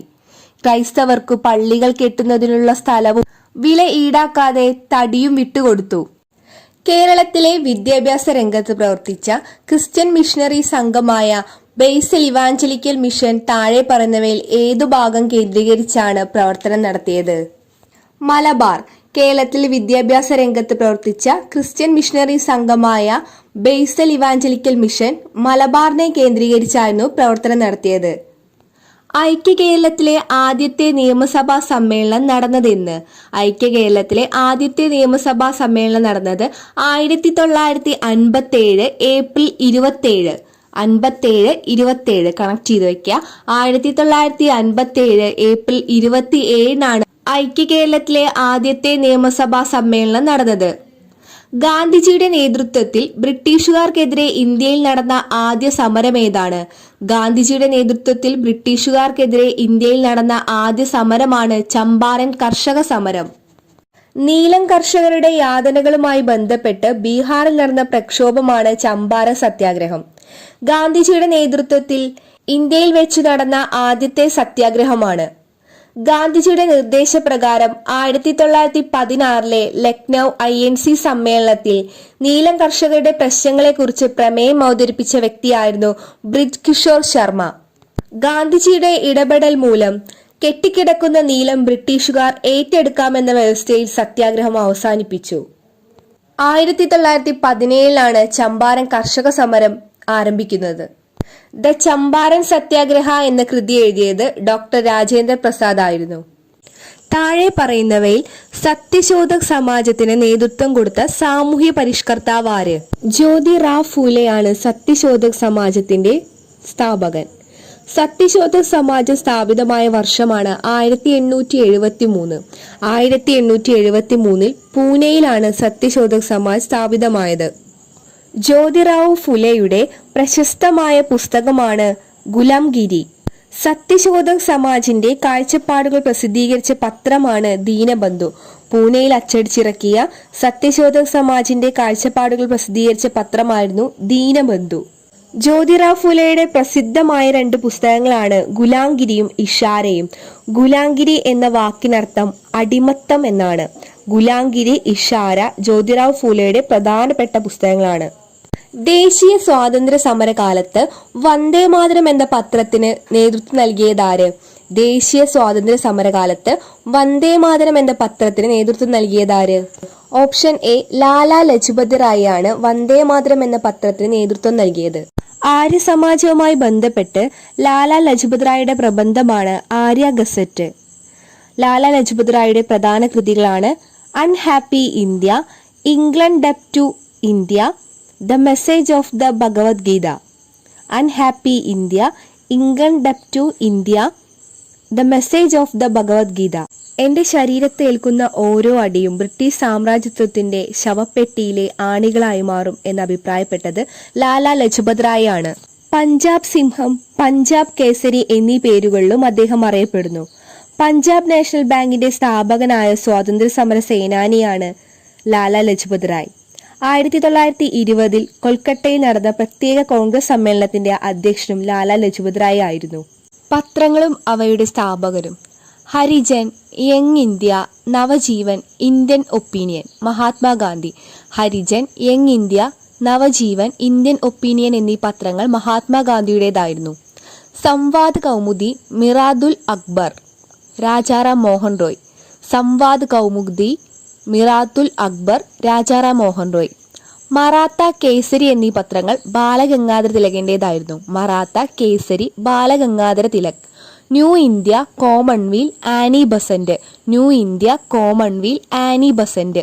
Vande Mataram, Vande Mataram news paper Lala Lajpat Rai. Shome Prakash, Ishwar Chandra Vidyasagar. Shome Prakash, Ishwar Chandra Vidyasagar. Voice of India, Ras Goftar, Dadabhai Naoroji. Voice of India, Ras Goftar, Dadabhai Naoroji. Bombay Samachar, ഫർദൂംജി Marzban. Bombay Samachar, ഫർദൂംജി Marzban. സ്വദേശി മിത്രം, ജി സുബ്രഹ്മണ്യ അയ്യർ. സ്വദേശി മിത്രം, G Subrahmanya Iyer. Amrita Bazar Patrika, Sisir Kumar Ghosh and Motilal Ghosh. Amrita Bazar Patrika, Sisir Kumar Ghosh and Motilal Ghosh. Nation, nation എന്ന പത്രം Gopalakrishna Gokhale. Nation, Gopalakrishna Gokhale. Yugantar, Aurobindo Ghosh. Yugantar, Aurobindo Ghosh. Leader, Madan Mohan Malaviya. Leader, Madan Mohan Malaviya. The Hindu, Veeraraghavachari, G S Iyer. The Hindu, Veeraraghavachari, G S Iyer. Bombay chronicle, Pherozeshah Mehta. Bombay chronicle, Pherozeshah Mehta. Comrade, Maulana Mohammad Ali. Prabuddha Bharat Udbodhan, Swami Vivekanandan. പ്രബുദ്ധ ഭാരത് ഉദ്ബോധൻ, സ്വാമി വിവേകാനന്ദൻ. അൽ ഹിലാൽ, മൗലാന അബ്ദുൽ കലാം ആസാദ്. അൽ ഹിലാൽ എന്ന പത്രം മൗലാന അബ്ദുൽ കലാം ആസാദിൻ്റെതായിരുന്നു. Bahishkrit Bharat Mook Nayak. Bahishkrit Bharat Mook Nayak, B R Ambedkar. താഴെ പറയുന്നവയിൽ ഉപ്പു സത്യാഗ്രഹത്തിന്റെ ഭാഗമായി ദണ്ഡി യാത്രയിൽ പങ്കെടുത്ത മലയാളികൾ ആരെല്ലാം? താഴെ പറയുന്നവയിൽ ഉപ്പു സത്യാഗ്രഹത്തിന്റെ ഭാഗമായി ദണ്ഡി യാത്രയിൽ പങ്കെടുത്ത മലയാളികൾ ആരെല്ലാം? ശ്രീകൃഷ്ണൻ നായർ, കുമാരനാശാൻ, രാഘവ പൊതുവാൾ, മന്നത്ത് പത്മനാഭൻ. ശ്രീകൃഷ്ണൻ നായർ, കുമാരനാശാൻ, രാഘവ പൊതുവാൾ, മന്നത്ത് പത്മനാഭൻ. സി കൃഷ്ണൻ നായരും രാഘവ പൊതുവാളുമാണ് ഉപ്പു സത്യാഗ്രഹത്തിന്റെ ഭാഗമായി ദണ്ഡി യാത്രയിൽ പങ്കെടുത്ത മലയാളികൾ. അതുകൊണ്ട് ഓപ്ഷൻ സി 1, 3 ആൻസർ ആയിട്ട് വരുന്നത്. ബ്രിട്ടീഷ് ഭരണത്തിനെതിരായി ഗാന്ധിജി നയിച്ച രണ്ടാമത്തെ ജനകീയ പ്രക്ഷോഭമായിരുന്നു സിവിൽ നിയമലംഘന പ്രസ്ഥാനം. തമിഴ്നാട്ടിൽ നിന്നും ഉപ്പു സത്യാഗ്രഹത്തിന് നേതൃത്വം നൽകിയ വ്യക്തിയാണ് C Rajagopalachari. C Rajagopalachari March നടത്തിയത് തമിഴ്നാട്ടിലെ തിരുച്ചിറപ്പള്ളി മുതൽ വേദാരണ്യം വരെയാണ്. വേദാരണ്യം ഗാന്ധി എന്നറിയപ്പെടുന്ന വ്യക്തിയും സി രാജഗോപാലാചാരിയാണ്. കോഴിക്കോട് നിന്ന് ഉപ്പു സത്യാഗ്രഹത്തെ നയിച്ചത് പി കൃഷ്ണപിള്ളയും മുഹമ്മദ് അബ്ദുറഹ്മാനുമായിരുന്നു. കോഴിക്കോട് നിന്നും ഉപ്പു സത്യാഗ്രഹത്തെ നയിച്ചത് പി കൃഷ്ണപിള്ളയും മുഹമ്മദ് അബ്ദുറഹ്മാനുമായിരുന്നു. ഉപ്പ് പെട്ടെന്ന് നിഗൂഢമായ ഒരു വാക്കായി മാറി. ശക്തിയുടെ വാക്ക്, ഇങ്ങനെ അഭിപ്രായപ്പെട്ടത് ജവഹർലാൽ നെഹ്റുവാണ്. ഉപ്പു സത്യാഗ്രഹത്തെ തുടർന്ന് ഉപ്പ് പെട്ടെന്ന് നിഗൂഢമായൊരു വാക്കായി മാറി, ശക്തിയുടെ വാക്ക് എന്ന് അഭിപ്രായപ്പെട്ടത് ജവഹർലാൽ നെഹ്റുവാണ്. സിവിൽ നിയമ ലംഘനത്തിന്റെ ഭാഗമായി ബെല്ലാരി ജയിലിൽ അടയ്ക്കപ്പെട്ട 43 ദിവസത്തെ ഉപവാസത്തിനൊടുവിൽ വീരമൃത്യു വരിച്ച നേതാവ് പി കുഞ്ഞിരാമൻ അടിയോടി. സിവിൽ നിയമ ലംഘനത്തിന്റെ ഭാഗമായി ബെല്ലാരി ജയിലിൽ അടയ്ക്കപ്പെട്ട് 43 ദിവസത്തെ ഉപവാസത്തിനൊടുവിൽ വീരമൃത്യു വരിച്ച നേതാവാണ് പി കുഞ്ഞിരാമൻ അടിയോടി. 1930 മാർച്ച് 12 അഹമ്മദാബാദിലെ സബർമതി ആശ്രമത്തിലെ ഗാന്ധിജിയുടെ വസതിയായ ഹൃദയ് കുഞ്ചിൽ നിന്നും ദണ്ഡി കടപ്പുറത്തേക്ക് ഉപ്പു സത്യാഗ്രഹ ജാഥ നടത്തി. ഗാന്ധിജിയോടൊപ്പം 78 അനുയായികൾ പങ്കെടുത്തു. 4 ജില്ലകളും 48 വില്ലേജുകളും താണ്ടിയാണ് ദണ്ഡി കടപ്പുറത്തെത്തിയത്. 1930 ഏപ്രിൽ 5 ദണ്ഡി കടപ്പുറത്തെത്തുകയും 1930 ഏപ്രിൽ 6 ഉപ്പു നിയമം ലംഘിക്കുകയും ചെയ്തു. ഭാഷാടിസ്ഥാനത്തിൽ രൂപീകരിക്കപ്പെട്ട ആദ്യ സംസ്ഥാനമായ ആന്ധ്രാപ്രദേശ് നിലവിൽ വന്ന വർഷം 1953 ഭാഷാടിസ്ഥാനത്തിൽ രൂപീകരിക്കപ്പെട്ട ആദ്യ സംസ്ഥാനമായ ആന്ധ്രാപ്രദേശ് നിലവിൽ വരുന്നത്. 1961 സൈനിക നീക്കത്തിലൂടെ ഗോവ മോചിപ്പിച്ചപ്പോൾ പ്രതിരോധ വകുപ്പിന്റെ ചുമതലയുള്ള മന്ത്രി ആരായിരുന്നു? വി കെ കൃഷ്ണമേനോനായിരുന്നു 1961 സൈനിക നീക്കത്തിലൂടെ ഗോവ മോചിപ്പിച്ചപ്പോൾ പ്രതിരോധ വകുപ്പിന്റെ ചുമതലയുള്ള മന്ത്രി. ദുർഗേശ് നന്ദിനി എന്ന ചരിത്ര നോവൽ എഴുതിയതാര്? ദുർഗേശ് നന്ദിനി എന്ന ചരിത്ര നോവൽ എഴുതിയത് ബങ്കിം ചന്ദ്ര ചാറ്റർജിയാണ്. ഇന്ത്യയുടെ ദേശീയ ഗീതമായ വന്ദേ മാതരം രചിച്ചതും ബങ്കിം ചന്ദ്ര ചാറ്റർജിയാണ്. സർവ്വവിദ്യാധിരാജൻ എന്നറിയപ്പെടുന്നത് ആര്? ചട്ടമ്പി സ്വാമികളാണ് സർവ്വവിദ്യാധിരാജൻ എന്ന പേരിൽ അറിയപ്പെടുന്നത്. മിശ്രഭോജനം നടത്തിയതിന് നേതൃത്വം നൽകിയ മഹാൻ ആര്? മിശ്രഭോജനം നടത്തിയതിന് നേതൃത്വം നൽകിയ മഹാനാണ് സഹോദരൻ അയ്യപ്പൻ. അഖിലേന്ത്യാ മുസ്ലിം ലീഗ് രൂപീകരിച്ചത് എവിടെ? ധാക്കയിലാണ് അഖിലേന്ത്യാ മുസ്ലിം ലീഗ് രൂപീകരിച്ചത്. ബർദോളി സത്യാഗ്രഹത്തിന്റെ നായകൻ ആരാണ്? ബർദോളി സത്യാഗ്രഹത്തിന്റെ നായകൻ സർദാർ വല്ലഭായ് പട്ടേൽ.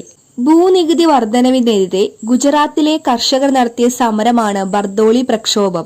ഭൂനികുതി വർധനവിനെതിരെ ഗുജറാത്തിലെ കർഷകർ നടത്തിയ സമരമാണ് ബർദോളി പ്രക്ഷോഭം.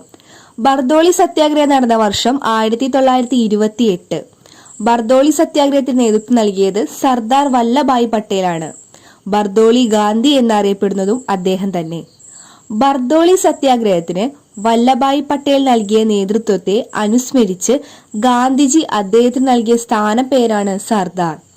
ബർദോളി സത്യാഗ്രഹത്തിന് വല്ലഭായ് പട്ടേൽ നൽകിയ നേതൃത്വത്തെ അനുസ്മരിച്ച് ഗാന്ധിജി അദ്ദേഹത്തിന് നൽകിയ സ്ഥാനപ്പേരാണ് സർദാർ. ബർദോളി സത്യാഗ്രഹം നടന്ന വർഷം 1928. വാർധാ വിദ്യാഭ്യാസ പദ്ധതിയുടെ അടിസ്ഥാനം എന്ത്? വാർധാ വിദ്യാഭ്യാസ പദ്ധതിയുടെ അടിസ്ഥാനം തൊഴിലധിഷ്ഠിത വിദ്യാഭ്യാസമായിരുന്നു. വാർധാ വിദ്യാഭ്യാസ പദ്ധതിയുടെ അടിസ്ഥാനം തൊഴിലധിഷ്ഠിത വിദ്യാഭ്യാസം. വാർധാ വിദ്യാഭ്യാസ പദ്ധതി മുന്നോട്ട് വെച്ചത് ഗാന്ധിജിയാണ്. പള്ളിവാസൽ ജലവൈദ്യുത പദ്ധതി സ്ഥാപിച്ചത് ആരുടെ ഭരണകാലത്താണ്? പള്ളിവാസൽ ജലവൈദ്യുത പദ്ധതി സ്ഥാപിച്ചത് ആരുടെ ഭരണകാലത്താണ്? ശ്രീ ചിത്തിര തിരുനാൾ ബാലരാമവർമ്മയുടെ കാലത്തായിരുന്നു പള്ളിവാസൽ ജലവൈദ്യുത പദ്ധതി സ്ഥാപിച്ചത്. 1940 തിരുവിതാംകൂറിലെ അവസാന ഭരണാധികാരിയായിരുന്നു ശ്രീ ചിത്തിര തിരുനാൾ. തിരുവിതാംകൂറിലെ വ്യവസായവൽക്കരണത്തിന്റെ പിതാവ് എന്നറിയപ്പെടുന്നത് ശ്രീ ചിത്തിര തിരുനാളാണ്. കടൽയാത്ര നടത്തിയ ആദ്യ തിരുവിതാംകൂർ രാജാവ്. പോപ്പിനെ സന്ദർശിച്ച ആദ്യ തിരുവിതാംകൂർ രാജാവ്. തിരുക്കൊച്ചി സംസ്ഥാനത്തിന്റെ ആദ്യ രാജപ്രമുഖൻ അല്ലെങ്കിൽ ഗവർണർ. തിരുക്കൊച്ചി സംസ്ഥാനത്തിന്റെ ആദ്യ രാജപ്രമുഖൻ അല്ലെങ്കിൽ ഗവർണർ എന്നിങ്ങനെയുള്ള വിശേഷണങ്ങളുള്ളത് ശ്രീ ചിത്തിര തിരുനാളിനാണ്. പുന്നപ്ര വയലാർ സമരകാലത്തെ തിരുവിതാംകൂർ രാജാവ്. 1946 പുന്നപ്ര വയലാർ സമരകാലത്തെ തിരുവിതാംകൂർ രാജാവ്.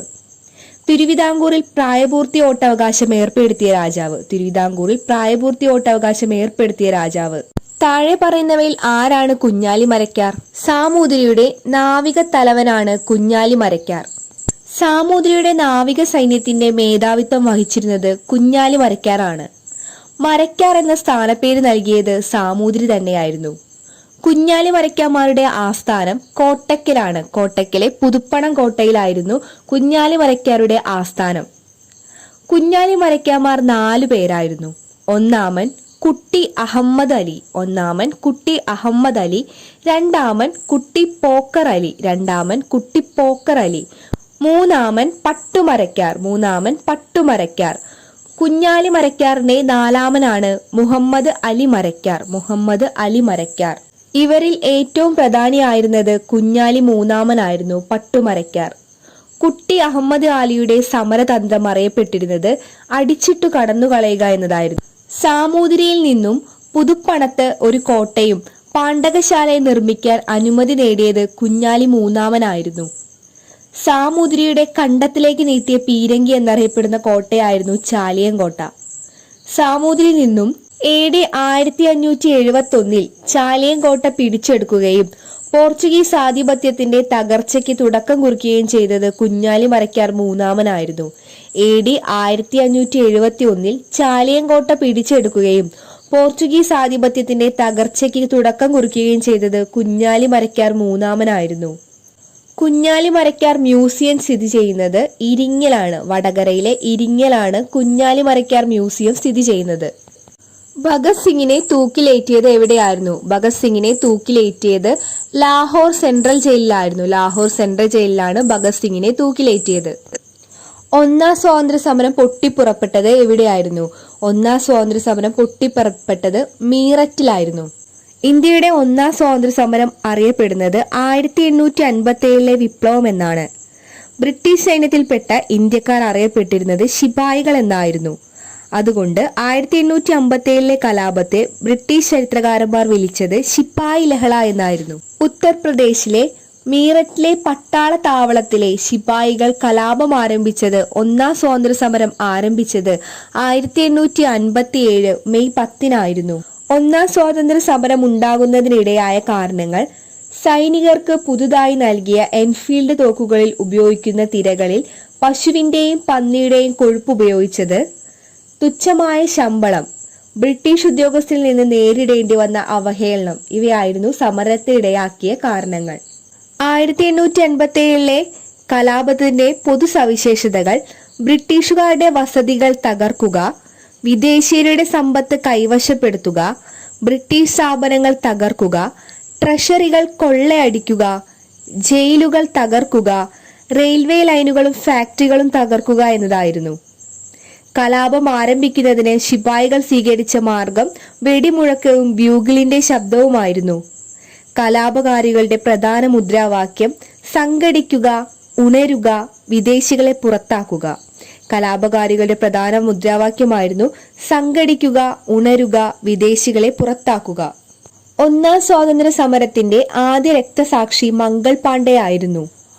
മംഗൾ പാണ്ഡെ ഉൾപ്പെടുന്ന സൈനിക വിഭാഗമാണ് 34ാം ബംഗാൾ നേറ്റീവ് ഇൻഫൻട്രി റെജിമെന്റ്. ഒന്നാം സ്വാതന്ത്ര്യ സമര സമയത്തെ മുഗൾ ഭരണാധികാരി ബഹദൂർ ഷാ രണ്ടാമനായിരുന്നു. ബഹദൂർ ഷാ സഫർ ആയിരുന്നു ഒന്നാം സ്വാതന്ത്ര്യ സമര സമയത്തെ മുഗൾ ഭരണാധികാരി. ബഹദൂർ ഷാ രണ്ടാമനെ കീഴടക്കാൻ നേതൃത്വം കൊടുത്ത വ്യക്തിയാണ് വില്യം ഹോഡ്സൺ. ബഹദൂർ ഷാ രണ്ടാമൻ പിടിയിലായത് ഹുമയൂണിന്റെ ശവകുടീരത്തിൽ വെച്ചായിരുന്നു. ബഹദൂർ ഷാ രണ്ടാമനെ നാട് കടത്തിയത് റങ്കൂണിലേക്കാണ്. റങ്കൂണിന്റെ പുതിയ പേരാണ് യാങ്കോൺ. ബഹദൂർ ഷാ രണ്ടാമനെ നാട് കടത്തിയ വർഷം 1858 ഒക്ടോബർ 7 ബഹദൂർ ഷാ രണ്ടാമന്റെ ശവകുടീരം സ്ഥിതി ചെയ്യുന്നതും റങ്കൂണിലാണ്. സ്വാതന്ത്ര്യാനന്തര ഇന്ത്യയിലെ നാട്ടുരാജ്യങ്ങളെ കൂട്ടിച്ചേർക്കുന്നതിൽ മുഖ്യ പങ്ക് വഹിച്ച മലയാളി. സ്വാതന്ത്ര്യാനന്തര ഇന്ത്യയിൽ നാട്ടുരാജ്യങ്ങളെ കൂട്ടിച്ചേർക്കുന്നതിൽ മുഖ്യ പങ്ക് വഹിച്ച മലയാളിയാണ് VP മേനോൻ. സ്വാതന്ത്ര്യാനന്തര ഇന്ത്യയിലെ നാട്ടുരാജ്യങ്ങളെ കൂട്ടിച്ചേർക്കുന്ന കമ്മിറ്റിയുടെ തലവൻ ഫസൽ അലി ആയിരുന്നു. ഗാന്ധിജിയുടെ രാഷ്ട്രീയ ഗുരു ആരാണ്? ഗോപാലകൃഷ്ണ ഗോഖലെയാണ് ഗാന്ധിജിയുടെ രാഷ്ട്രീയ ഗുരു. ക്വിറ്റ് ഇന്ത്യ പ്രമേയം പാസാക്കിയ കോൺഗ്രസ് സമ്മേളനം. ഓപ്ഷൻ ഡി, മുംബൈ സമ്മേളനം. ബോംബെയിൽ ചേർന്ന INCയുടെ സ്പെഷ്യൽ സമ്മേളനത്തിലായിരുന്നു ക്വിറ്റ് ഇന്ത്യ പ്രമേയം പാസാക്കിയത്. 1942 ഓഗസ്റ്റ് 8.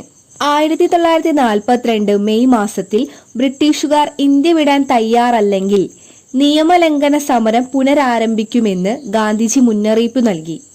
ക്വിറ്റ് ഇന്ത്യ പ്രമേയം പാസ്സാക്കാൻ കാരണം ക്രിപ്സ് മിഷന്റെ പരാജയമായിരുന്നു. ക്വിറ്റ് ഇന്ത്യ പ്രക്ഷോഭം ആരംഭിച്ചത് 1942. ക്വിറ്റ് ഇന്ത്യ സമയത്തെ വൈസ്രോയി ആയിരുന്നു ലിൻലിത്കോ പ്രഭു. ക്വിറ്റ് ഇന്ത്യ പ്രമേയം അവതരിപ്പിച്ചത് ജവഹർലാൽ നെഹ്റു ആണ്. ക്വിറ്റ് ഇന്ത്യ സമയത്തെ വൈസ്രോയി ലിൻലിത്കോ പ്രഭു, ക്വിറ്റ് ഇന്ത്യ പ്രമേയം അവതരിപ്പിച്ചത് ജവഹർലാൽ നെഹ്റു.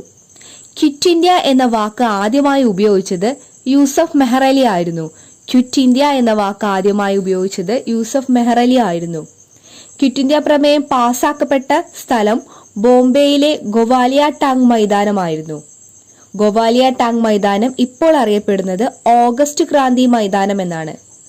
ക്വിറ്റ് ഇന്ത്യ ദിനമായി ആചരിക്കുന്നത് ഓഗസ്റ്റ് 9 ഗാന്ധിജി തന്റെ ക്വിറ്റ് ഇന്ത്യ എന്ന ആശയം പ്രചരിപ്പിച്ച പത്രമാണ് ഹരിജൻ. തന്റെ ഹരിജൻ പത്രത്തിലൂടെയായിരുന്നു ഗാന്ധിജി ക്വിറ്റ് ഇന്ത്യ എന്ന ആശയം പ്രചരിപ്പിച്ചത്. ക്വിറ്റ് ഇന്ത്യ സമരവുമായി ബന്ധപ്പെട്ട് ഗാന്ധിജി അറസ്റ്റിലായ ദിവസം 1942 ഓഗസ്റ്റ് 8 ക്വിറ്റ് ഇന്ത്യ സമരത്തിന് നേതൃത്വം നൽകിയവർ അരുണ അസഫ് അലി, ജയപ്രകാശ് നാരായൺ, റാം മനോഹർ ലോഹിയ എന്നിവരായിരുന്നു. ക്വിറ്റ് ഇന്ത്യ സമര നായിക എന്നറിയപ്പെടുന്നത് അരുണ അസഫ് അലിയാണ്. ഗാന്ധിജിയാണ് ഇങ്ങനെ വിശേഷിപ്പിച്ചത്. ക്വിറ്റ് ഇന്ത്യ സമര നായകൻ ജയപ്രകാശ് നാരായണൻ, ക്വിറ്റ് ഇന്ത്യ സമര നായിക അരുണ അസഫ് അലി, ക്വിറ്റ് ഇന്ത്യ സമര നായകൻ ജയപ്രകാശ് നാരായൺ.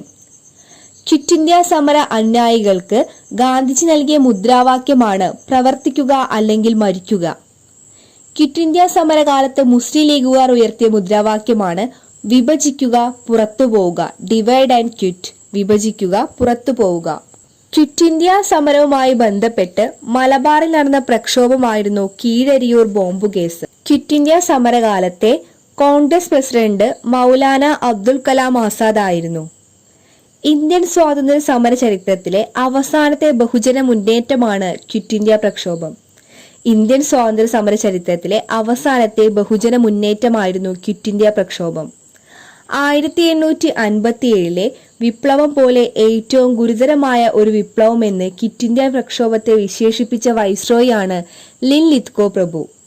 1857 വിപ്ലവം പോലെ ഏറ്റവും ഗുരുതരമായ വിപ്ലവം എന്ന് ക്വിറ്റ് ഇന്ത്യ പ്രക്ഷോഭത്തെ വിശേഷിപ്പിച്ച വൈസ്രോയി ആയിരുന്നു ലിൻലിത്കോ പ്രഭു. സ്വാഭാവിക സസ്യപ്രകൃതി. പശ്ചിമഘട്ടം. ഡെക്കാൻ പീഠഭൂമിയുടെ പടിഞ്ഞാറൻ അതിരിലൂടെ അറബിക്കടലിന് സമാന്തരമായി സ്ഥിതി ചെയ്യുന്ന പർവ്വതനിരയാണ് പശ്ചിമഘട്ടം. സഹ്യാദ്രി, സഹ്യപർവ്വതം എന്നീ പേരുകളിലും പശ്ചിമഘട്ടം അറിയപ്പെടുന്നു. പശ്ചിമഘട്ടം കടന്നുപോകുന്ന സംസ്ഥാനങ്ങളുടെ എണ്ണം 6. പശ്ചിമഘട്ടം കടന്നുപോകുന്ന സംസ്ഥാനങ്ങളുടെ എണ്ണം 6. ഗുജറാത്ത്, മഹാരാഷ്ട്ര, ഗോവ, കർണാടക, കേരളം, തമിഴ്നാട്. ഗുജറാത്ത്, മഹാരാഷ്ട്ര, ഗോവ, കർണാടകം, കേരളം, തമിഴ്നാട് എന്നിവയാണ് പശ്ചിമഘട്ടം കടന്നുപോകുന്ന സംസ്ഥാനങ്ങൾ.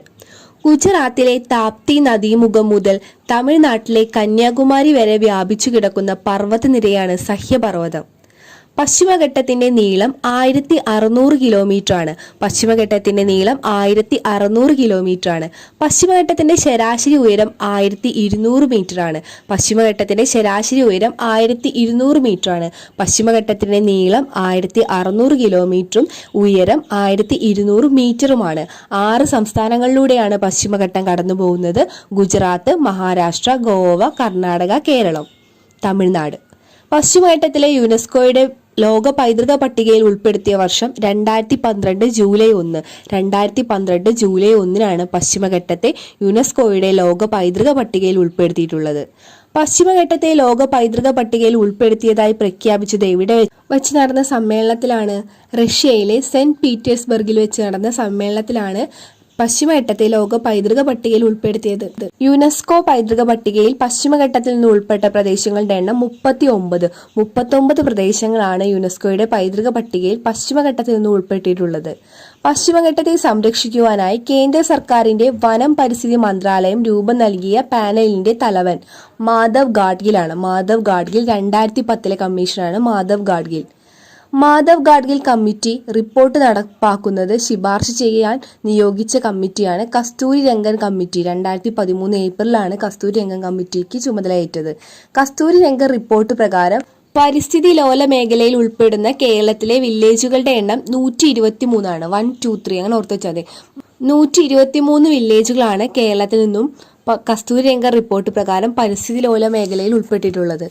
കേരള സർക്കാർ രൂപീകരിച്ച പശ്ചിമഘട്ട സമിതിയുടെ മേധാവി ഉമ്മൻ വി ഉമ്മൻ. കേരള സർക്കാർ രൂപീകരിച്ച പശ്ചിമഘട്ട സമിതിയുടെ മേധാവിയാണ് ഉമ്മൻ വി ഉമ്മൻ.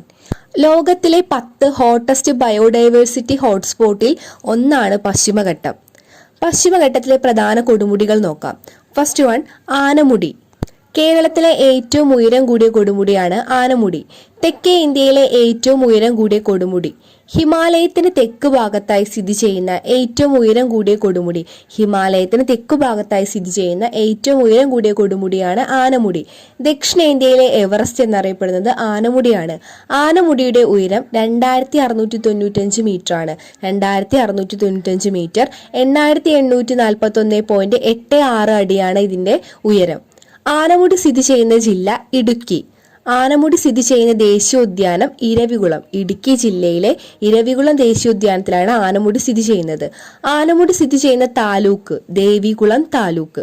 ആനമുടി സ്ഥിതി ചെയ്യുന്ന പഞ്ചായത്ത് മൂന്നാർ പഞ്ചായത്ത്. ദേവികുളം താലൂക്കിലെ മൂന്നാർ പഞ്ചായത്തിലാണ് ആനമുടി സ്ഥിതി ചെയ്യുന്നത്. ആനമുടിയുടെ തെക്ക് ഭാഗത്ത് സ്ഥിതി ചെയ്യുന്ന മലനിരയാണ് ഏലമല. ആനഭൂമിയുടെ തെക്കാണ് ഏലമല. ആനമുടിയുടെ വടക്ക് ഭാഗത്ത് സ്ഥിതി ചെയ്യുന്ന മലനിരയാണ് ആനമല. ആനമുടിയുടെ വടക്ക് ആനമല. ആനമുടിയുടെ വടക്ക് കിഴക്ക് സ്ഥിതി ചെയ്യുന്ന മലനിരയാണ് പളനിമല. ആനമുടിയുടെ വടക്ക് കിഴക്ക് സ്ഥിതി ചെയ്യുന്ന മലനിരയാണ് പളനിമല. ആനമല, പളനിമല, ഏലമല എന്നിവ സംഗമിക്കുന്നത് ആനമുടിയിലാണ്. ആനമല, പളനിമല, ഏലമല ഇവ സംഗമിക്കുന്നത് ആനമുടിയിലാണ്. മീശപ്പുലിമല. കേരളത്തിലെ രണ്ടാമത്തെ ഉയരം കൂടിയ കൊടുമുടിയാണ് മീശപ്പുലിമല. മീശപ്പുലിമല സ്ഥിതി ചെയ്യുന്നത് ഇടുക്കി ജില്ലയിലാണ്. മീശപ്പുലിമലയുടെ ഉയരം 2640 മീറ്റർ ആണ്. 8661 അടിയാണ് 2600 മീറ്റർ എന്നുകൊണ്ട് മീൻ ചെയ്യുന്നത്. അഗസ്ത്യാർകൂടം.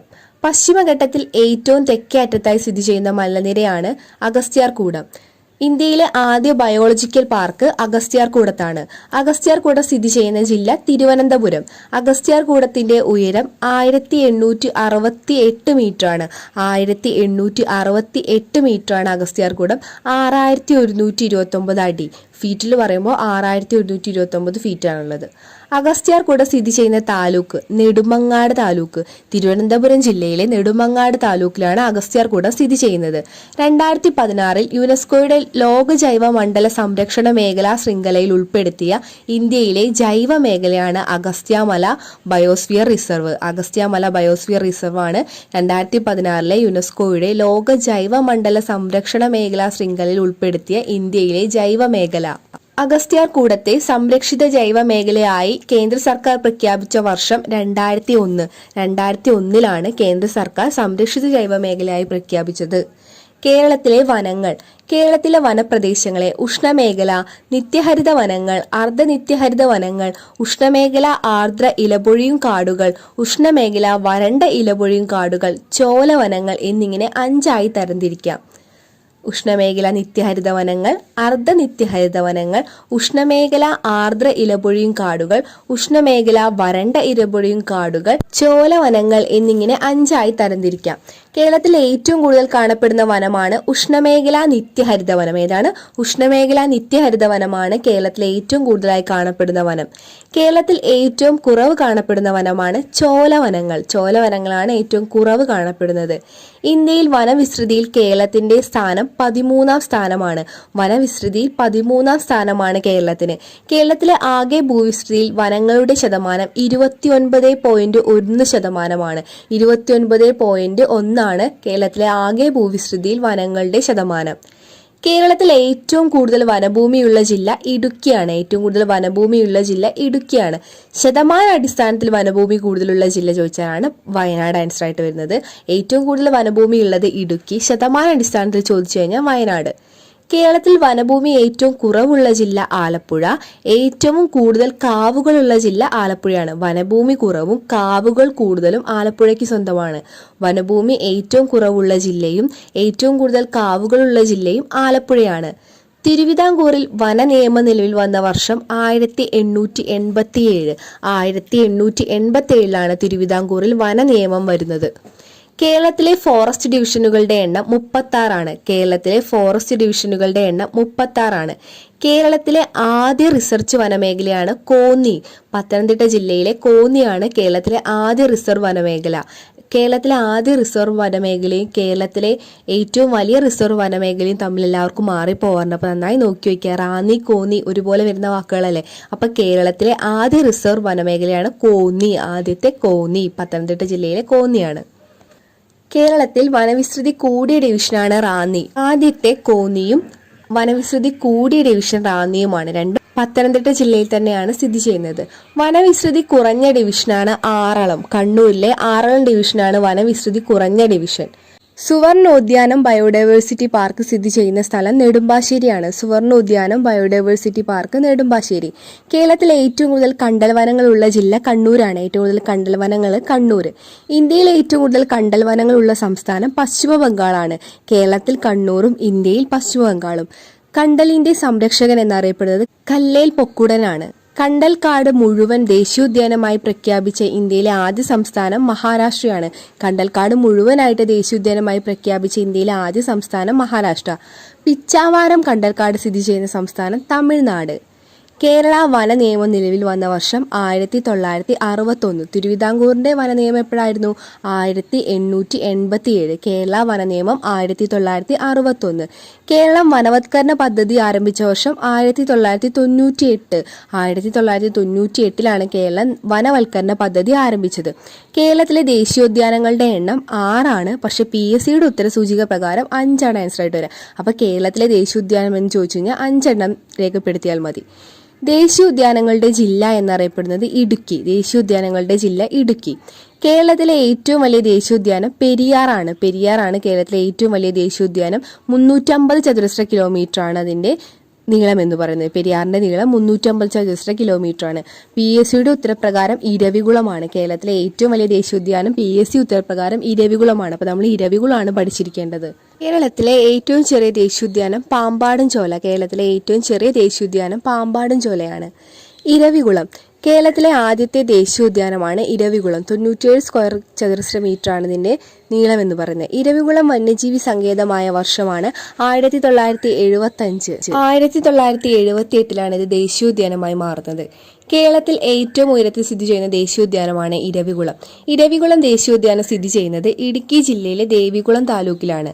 രാജമല വിനോദസഞ്ചാര കേന്ദ്രം സ്ഥിതി ചെയ്യുന്നത് ദേശീയോദ്യാനം ഇരവികുളമാണ്. രാജമല വിനോദസഞ്ചാര കേന്ദ്രം ഉള്ളത് ഇരവികുളത്താണ്.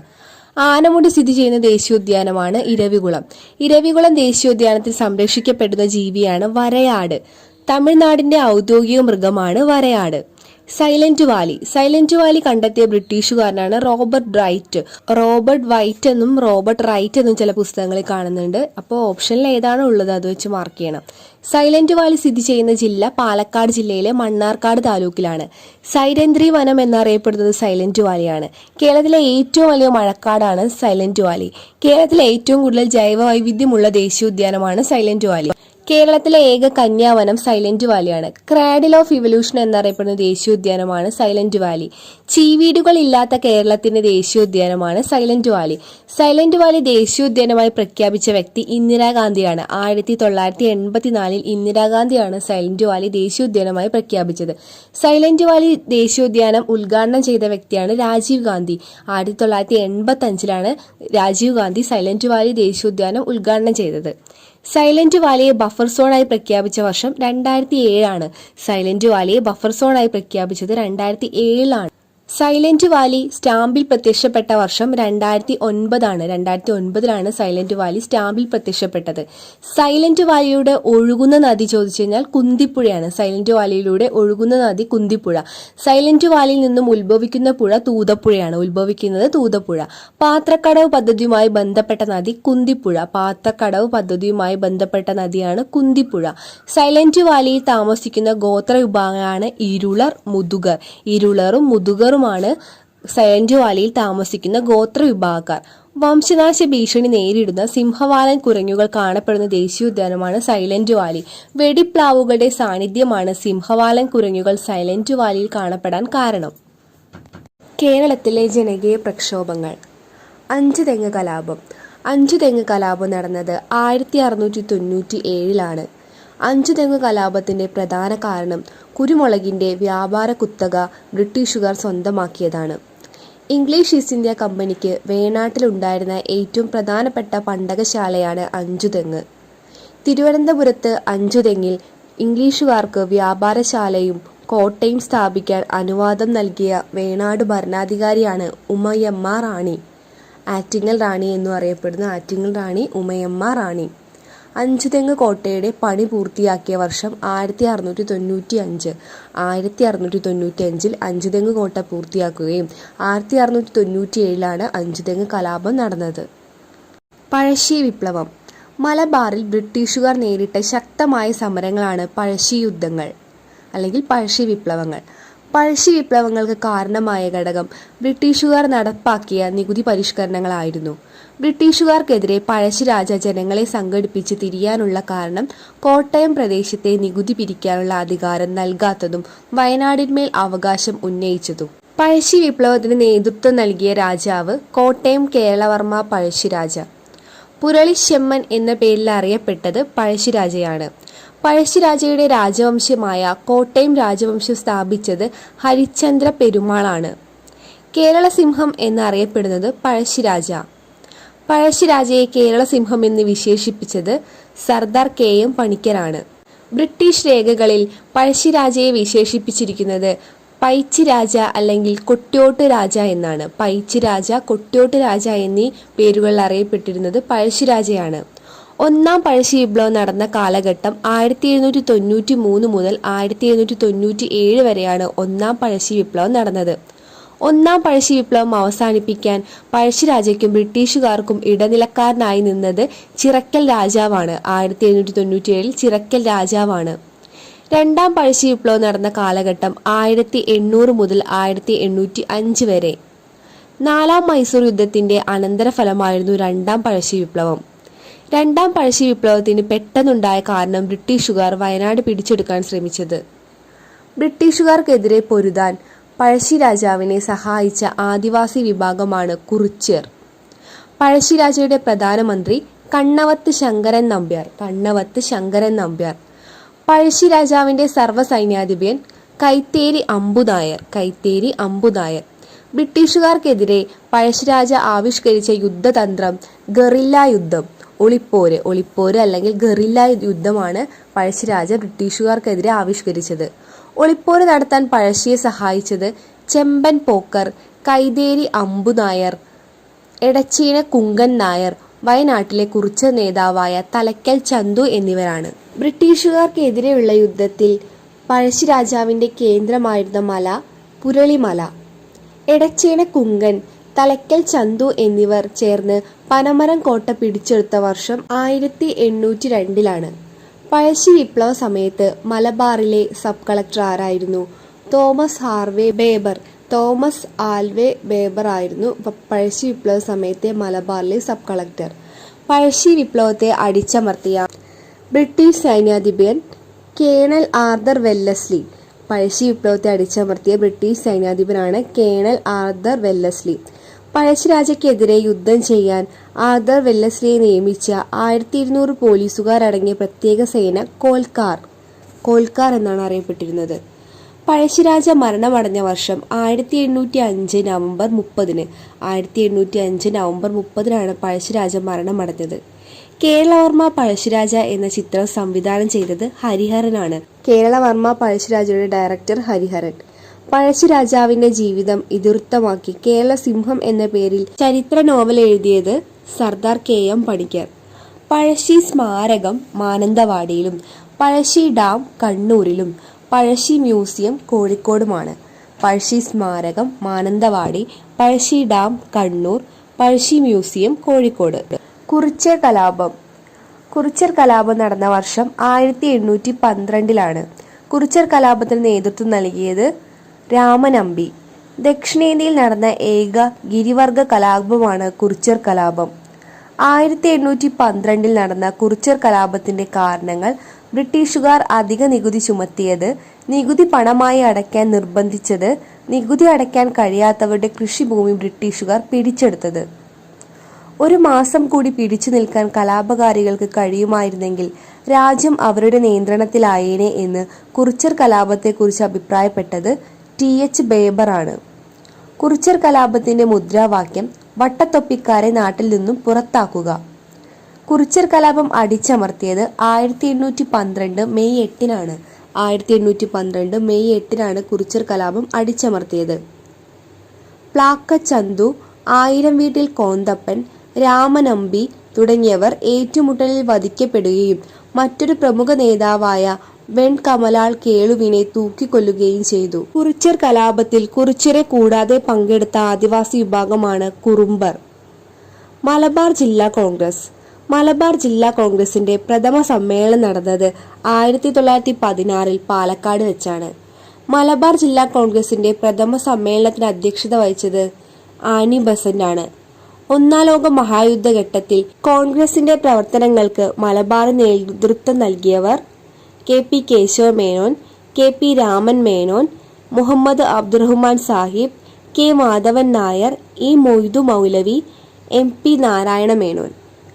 ഭരണപരിഷ്കരണം, കുടിയാൻ പ്രശ്നം, ഖിലാഫത്ത് തുടങ്ങിയ വിഷയങ്ങൾ ചർച്ച ചെയ്ത രാഷ്ട്രീയ സമ്മേളനം 1920 മഞ്ചേരിയിൽ നടന്ന മലബാർ രാഷ്ട്രീയ സമ്മേളനം 5ാം മലബാർ രാഷ്ട്രീയ സമ്മേളനമാണ്. 5ാം മലബാർ ജില്ലാ സമ്മേളനത്തിന്റെ അധ്യക്ഷൻ കസ്തൂരി രംഗ അയ്യർ. 5ാം ജില്ലാ സമ്മേളനത്തിന്റെ അധ്യക്ഷൻ കസ്തൂരി രംഗ അയ്യർ. 5ാം മലബാർ ജില്ലാ സമ്മേളനത്തിന്റെ വേദിയിൽ നിന്നും ഇറങ്ങിപ്പോയവർ ആനി ബസന്റും അനുനായികളും. കേരളത്തിലെ സൂററ്റ് എന്നറിയപ്പെടുന്നത് മഞ്ചേരിയിൽ നടന്ന 5ാം കോൺഗ്രസ് ജില്ലാ സമ്മേളനമാണ്. മലബാർ ജില്ലാ കോൺഗ്രസിന്റെ അവസാന സമ്മേളനം നടന്നത് മഞ്ചേരിയിൽ 1920 മഞ്ചേരിയിൽ. കേരള പ്രൊവിൻഷ്യൽ കോൺഗ്രസ് കമ്മിറ്റി നിലവിൽ വന്നത് 1920 നാഗ്പൂർ കോൺഗ്രസ് സമ്മേളനത്തിന്റെ തീരുമാനപ്രകാരം. കെ.പി.സി.സിയുടെ ആദ്യ secretary K. Madhavan Nair. Kerala provincial Congress കമ്മിറ്റിയുടെ ആദ്യ സമ്മേളനം നടന്നത് 1921 ഏപ്രിൽ 23-നാണ്. ഒറ്റപ്പാലത്ത് വെച്ചാണ് ടി. പ്രകാശത്തിന്റെ നേതൃത്വത്തിൽ. ജവഹർലാൽ നെഹ്റു അധ്യക്ഷത വഹിച്ച സമ്മേളനം പയ്യന്നൂർ സമ്മേളനം.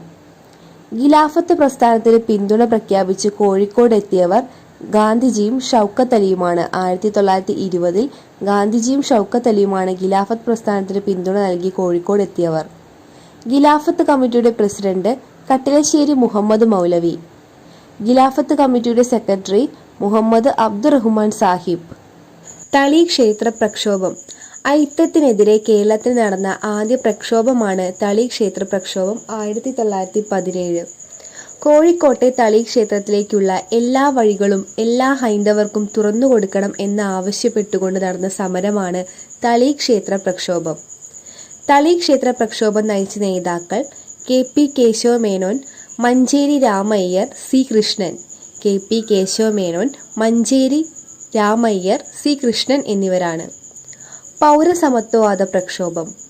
തിരുവിതാംകൂറിൽ എല്ലാ ജനങ്ങൾക്കും സമത്വം നേടിയെടുക്കുക എന്ന ലക്ഷ്യത്തോടെ ആരംഭിച്ച പ്രക്ഷോഭമാണ് പൗരസമത്വവാദ പ്രക്ഷോഭം 1919. 1919 പൗരസമത്വവാദ പ്രക്ഷോഭം നടന്നത്. പൗരസമത്വവാദ പ്രക്ഷോഭത്തിലെ പ്രധാന നേതാക്കൾ T. K. Madhavan, N. V. Joseph, A. J. John. T. K. Madhavan, N. V. Joseph, A. J. John എന്നിവരാണ്. പൗരസമത്വവാദ പ്രക്ഷോഭത്തെ പിന്തുണച്ച എ. കെ. പിള്ളയുടെ പത്രമാണ് സ്വരാട്. പൗരസമത്വവാദ പ്രക്ഷോഭത്തെ പിന്തുണച്ച എ. കെ. പിള്ളയുടെ പത്രം സ്വരാട്. മലബാർ കലാപം. 1836 മുതൽ ചെറുതും വലുതുമായ ഒട്ടനവധി മാപ്പിള കലാപങ്ങൾ മലബാറിൽ പൊട്ടിപ്പുറപ്പെട്ടിരുന്നു. തുടർച്ചയായി കലാപങ്ങളെക്കുറിച്ച് അന്വേഷിക്കാൻ ബ്രിട്ടീഷ് ഗവൺമെന്റ് നിയമിച്ച കമ്മീഷനാണ് ലോഗൻ കമ്മീഷൻ. തുടർച്ചയായ മാപ്പിള കലാപങ്ങളെക്കുറിച്ച് അന്വേഷിക്കാൻ ബ്രിട്ടീഷ് ഗവൺമെന്റ് നിയമിച്ച കമ്മീഷനാണ് ലോഗൻ കമ്മീഷൻ. മലബാറിലെ മാപ്പിള ലഹളകളുടെ അടിസ്ഥാന കാരണം ജന്മിത്തവുമായി ബന്ധപ്പെട്ട കാർഷിക പ്രശ്നങ്ങളാണെന്ന് ചൂണ്ടിക്കാട്ടിയ മലബാർ കളക്ടർ വില്യം ലോഗനാണ്. മലബാറിലെ മാപ്പിള ലഹളയുടെ അടിസ്ഥാന കാരണം ജന്മിത്തവുമായി ബന്ധപ്പെട്ട കാർഷിക പ്രശ്നങ്ങളാണെന്ന് ചൂണ്ടിക്കാട്ടിയത് വില്യം ലോഗനാണ്. മലബാർ മാനുവൽ എന്ന ഗ്രന്ഥം രചിച്ചത് വില്യം ലോഗൻ. മാപ്പിള കലാപങ്ങളെക്കുറിച്ച് ബന്ധപ്പെട്ട് വധിക്കപ്പെട്ട മലബാർ കളക്ടറാണ് എച്ച്. വി. കെനോലി. മാപ്പിള കലാപങ്ങളുമായി ബന്ധപ്പെട്ട് വധിക്കപ്പെട്ട മലബാർ കളക്ടറാണ് HV കെനോലി 1855. മാപ്പിള ലഹളകളുടെ തുടർച്ചയായി 1921 നടന്ന കലാപമാണ് മലബാർ കലാപം. മാപ്പിള ലഹളകളുടെ തുടർച്ചയായി 1921 നടന്ന കലാപമാണ് മലബാർ കലാപം. ഖിലാഫത്ത് പ്രസ്ഥാനം മലബാറിൽ ശക്തിപ്പെട്ടതോടെ മലബാറിലെ ബ്രിട്ടീഷുകാർക്കെതിരെ നേരിട്ടുള്ള ഏറ്റുമുട്ടലുകൾ ഉണ്ടായി. മലബാറിലെ പോരാട്ടങ്ങൾക്ക് നേതൃത്വം നൽകിയത് മലബാറിലെ കർഷകരായ മാപ്പിളമാരാണ്. മലബാർ ലഹളയുടെ കേന്ദ്രം തിരൂരങ്ങാടി. മലബാർ കലാപത്തിലെ പ്രധാന നേതാക്കൾ വാര്യംകുന്നത്ത് കുഞ്ഞഹമ്മദ് ആജി, പുത്തൂർ സീതിക്കോയ തങ്ങൾ, ആലി മുസ്ലിയാർ എന്നിവരാണ്. മലബാർ ലഹളയെ തുടർന്ന് അധികാരത്തിൽ വന്ന താൽക്കാലിക ഗവൺമെന്റിന് നേതൃത്വം നൽകിയത് ആലി മുസ്ലിയാർ. മലബാറിലെ പോരാട്ടങ്ങൾ നടന്നത് ഏറനാട്, വള്ളുവനാട്, പൊന്നാനി താലൂക്കുകളിൽ. 1921 മലബാർ കലാപത്തിന്റെ ഭാഗമായി നടന്ന പ്രധാന സംഭവമാണ് പൂക്കോട്ടൂർ യുദ്ധം. പൂക്കോട്ടൂർ യുദ്ധത്തിന് കാരണം പൂക്കോട്ടിലെ ഖിലാഫത്ത് കമ്മിറ്റിയുടെ സെക്രട്ടറിയായ വടക്കേ വീട്ടിൽ മുഹമ്മദിനെ മോഷണക്കുറ്റം ചുമത്തി ബ്രിട്ടീഷ് പോലീസ് അറസ്റ്റ് ചെയ്യാൻ ശ്രമിച്ചതാണ്. മലബാർ കലാപത്തിൽ കൊല്ലപ്പെട്ട പോലീസ് മേധാവി ഹിച്ച്കോക്കിന്റെ സ്മരണയ്ക്കായി ബ്രിട്ടീഷ് ഗവൺമെന്റ് നിർമ്മിച്ച സ്മാരകം പൊളിച്ചു മാറ്റണമെന്ന് ആവശ്യപ്പെട്ട് കവിത എഴുതിയത് കമ്പളത്ത് ഗോവിന്ദൻ നായർ. മലബാർ കലാപം എന്ന കൃതി രചിച്ചത് കെ മാധവൻ നായർ. മലബാർ കലാപം പശ്ചാത്തലമാക്കി കുമാരനാശാൻ എഴുതിയ കവിതയാണ് ദുരവസ്ഥ.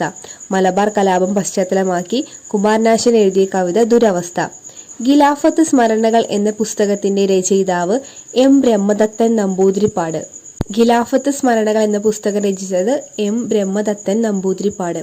മലബാർ കലാപം പശ്ചാത്തലമാക്കി ഉറൂബ് എഴുതിയ കൃതിയാണ് സുന്ദരികളും സുന്ദരന്മാരും. Wagon tragedy. മലബാർ കലാപവുമായി ബന്ധപ്പെട്ടുണ്ടായ തീവണ്ടി ദുരന്തമാണ് wagon tragedy. 1921 November 10 wagon tragedy നടക്കുന്നത്. മലബാർ കലാപകാരികളെ ഗുഡ്സ് വാഗണിൽ നിറച്ച് തിരൂരിൽ നിന്ന് കോയമ്പത്തൂരിലേക്ക് കൊണ്ടുപോകുന്നത് വഴി 72 പേർ ശ്വാസം മുട്ടി മരിച്ച സംഭവമാണ് വാഗൻ ട്രാജഡി എന്ന പേരിൽ അറിയപ്പെടുന്നത്. വാഗൻ ട്രാജഡി റിപ്പോർട്ട് ചെയ്ത സ്റ്റേഷൻ പോത്തന്നൂർ. വാഗൻ ട്രാജഡിയെ the black hole of Podanur എന്ന് വിശേഷിപ്പിച്ച ചരിത്രകാരൻ സുമിത് സർക്കാരാണ്.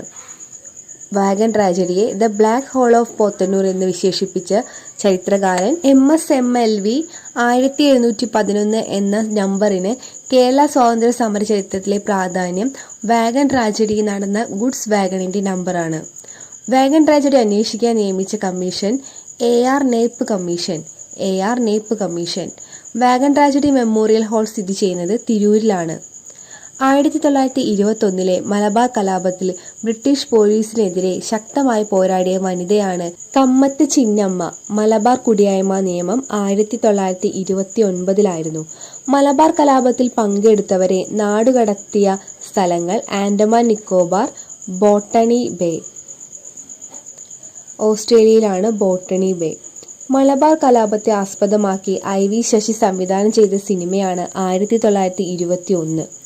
മലപ്പുറം ജില്ലയിലെ താനൂർ കടപ്പുറത്തു നിന്നും ബ്രിട്ടീഷുകാർ അറസ്റ്റ് ചെയ്ത് പിന്നീട് വധശിക്ഷ നൽകിയ ഇന്ത്യൻ നാഷണൽ ആർമിയുടെ ഭടൻ വക്കം അബ്ദുൽ ഖാദർ.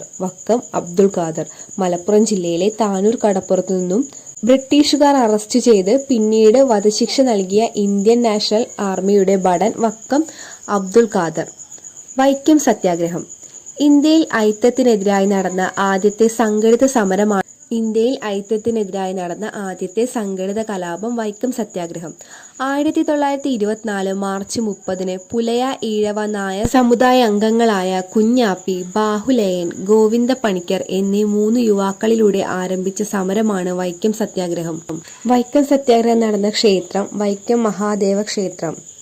വൈക്കം സത്യാഗ്രഹത്തിന് നേതൃത്വം നൽകിയ നേതാക്കൾ TK Madhavan, K Kelappan, CV Kunhiraman, KP Kesava Menon. Vaikom സത്യാഗ്രഹത്തിലെ പ്രധാന നേതാവ് TK മാധവൻ. അയിത്തോച്ചാടനത്തിനെതിരായി പ്രമേയം പാസാക്കിയ കോൺഗ്രസ് സമ്മേളനം കാക്കിനാട സമ്മേളനം 1923. പ്രമേയം പാസാക്കാൻ മുൻകൈയെടുത്തത് TK മാധവൻ. സവർണ ജാഥ. വൈക്കം സത്യാഗ്രഹവുമായി ബന്ധപ്പെട്ട് വൈക്കത്ത് നിന്നും തിരുവനന്തപുരത്തേക്ക് സംഘടിപ്പിച്ച ജാഥയാണ് സവർണ ജാഥ. സവർണ ജാഥയ്ക്ക് നേതൃത്വം നൽകിയത് മന്നത്ത് പത്മനാഭൻ. ആരുടെ നിർദ്ദേശപ്രകാരമാണ് സവർണ ജാഥ സംഘടിപ്പിച്ചത്? ഗാന്ധിജിയുടെ. വൈക്കം ക്ഷേത്ര റോഡും മറ്റു റോഡുകളും ജാതിമത ഭേദമന്യേ സഞ്ചാരയോഗ്യമാക്കണമെന്നാവശ്യപ്പെട്ട് തിരുവിതാംകൂർ നിയമസഭയിൽ പ്രമേയം അവതരിപ്പിച്ച വ്യക്തി എൻ കുമാരൻ. 1925.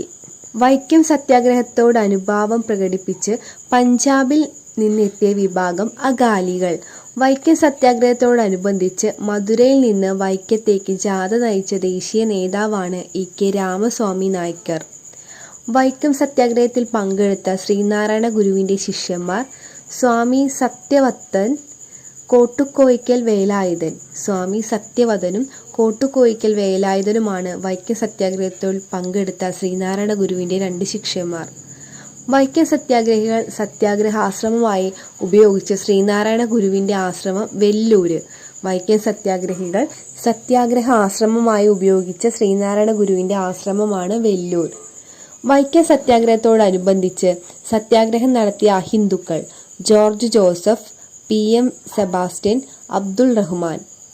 ഗാന്ധിജിയുടെ നിർദ്ദേശപ്രകാരം നിരീക്ഷകൻ എന്ന നിലയിൽ വൈക്കം സത്യാഗ്രഹത്തിൽ പങ്കെടുത്ത വ്യക്തി ആചാര്യ വിനോബ ഭാവെ. വൈക്കം സത്യാഗ്രഹം അവസാനിപ്പിച്ചത് 1925 നവംബർ 23-ന്. 1925 നവംബർ 23-ന്. വൈക്കം സത്യാഗ്രഹം നീണ്ടുനിന്നത് 603 ദിവസം. വൈക്കം ക്ഷേത്രത്തിലേക്കുള്ള എല്ലാ വഴികളും ജാതിമത ഭേദമന്യേ എല്ലാവർക്കും തുറന്നു കൊടുക്കണമെന്ന് അഭ്യർത്ഥിച്ച് നിവേദനം സമർപ്പിച്ചത് മഹാറാണി സേതുലക്ഷ്മി ബായിക്ക്. വൈക്കം സത്യാഗ്രഹ നിവേദനത്തിൽ ഒപ്പുവെച്ചവരുടെ എണ്ണം 23,000 പേർ. നിവേദനം സമർപ്പിക്കാൻ നേതൃത്വം നൽകിയത് ചങ്ങനാശ്ശേരി പരമേശ്വരൻ പിള്ള. വൈക്കം സത്യാഗ്രഹ സ്മാരകം നിലവിൽ വരുന്ന സ്ഥലം വൈക്കം.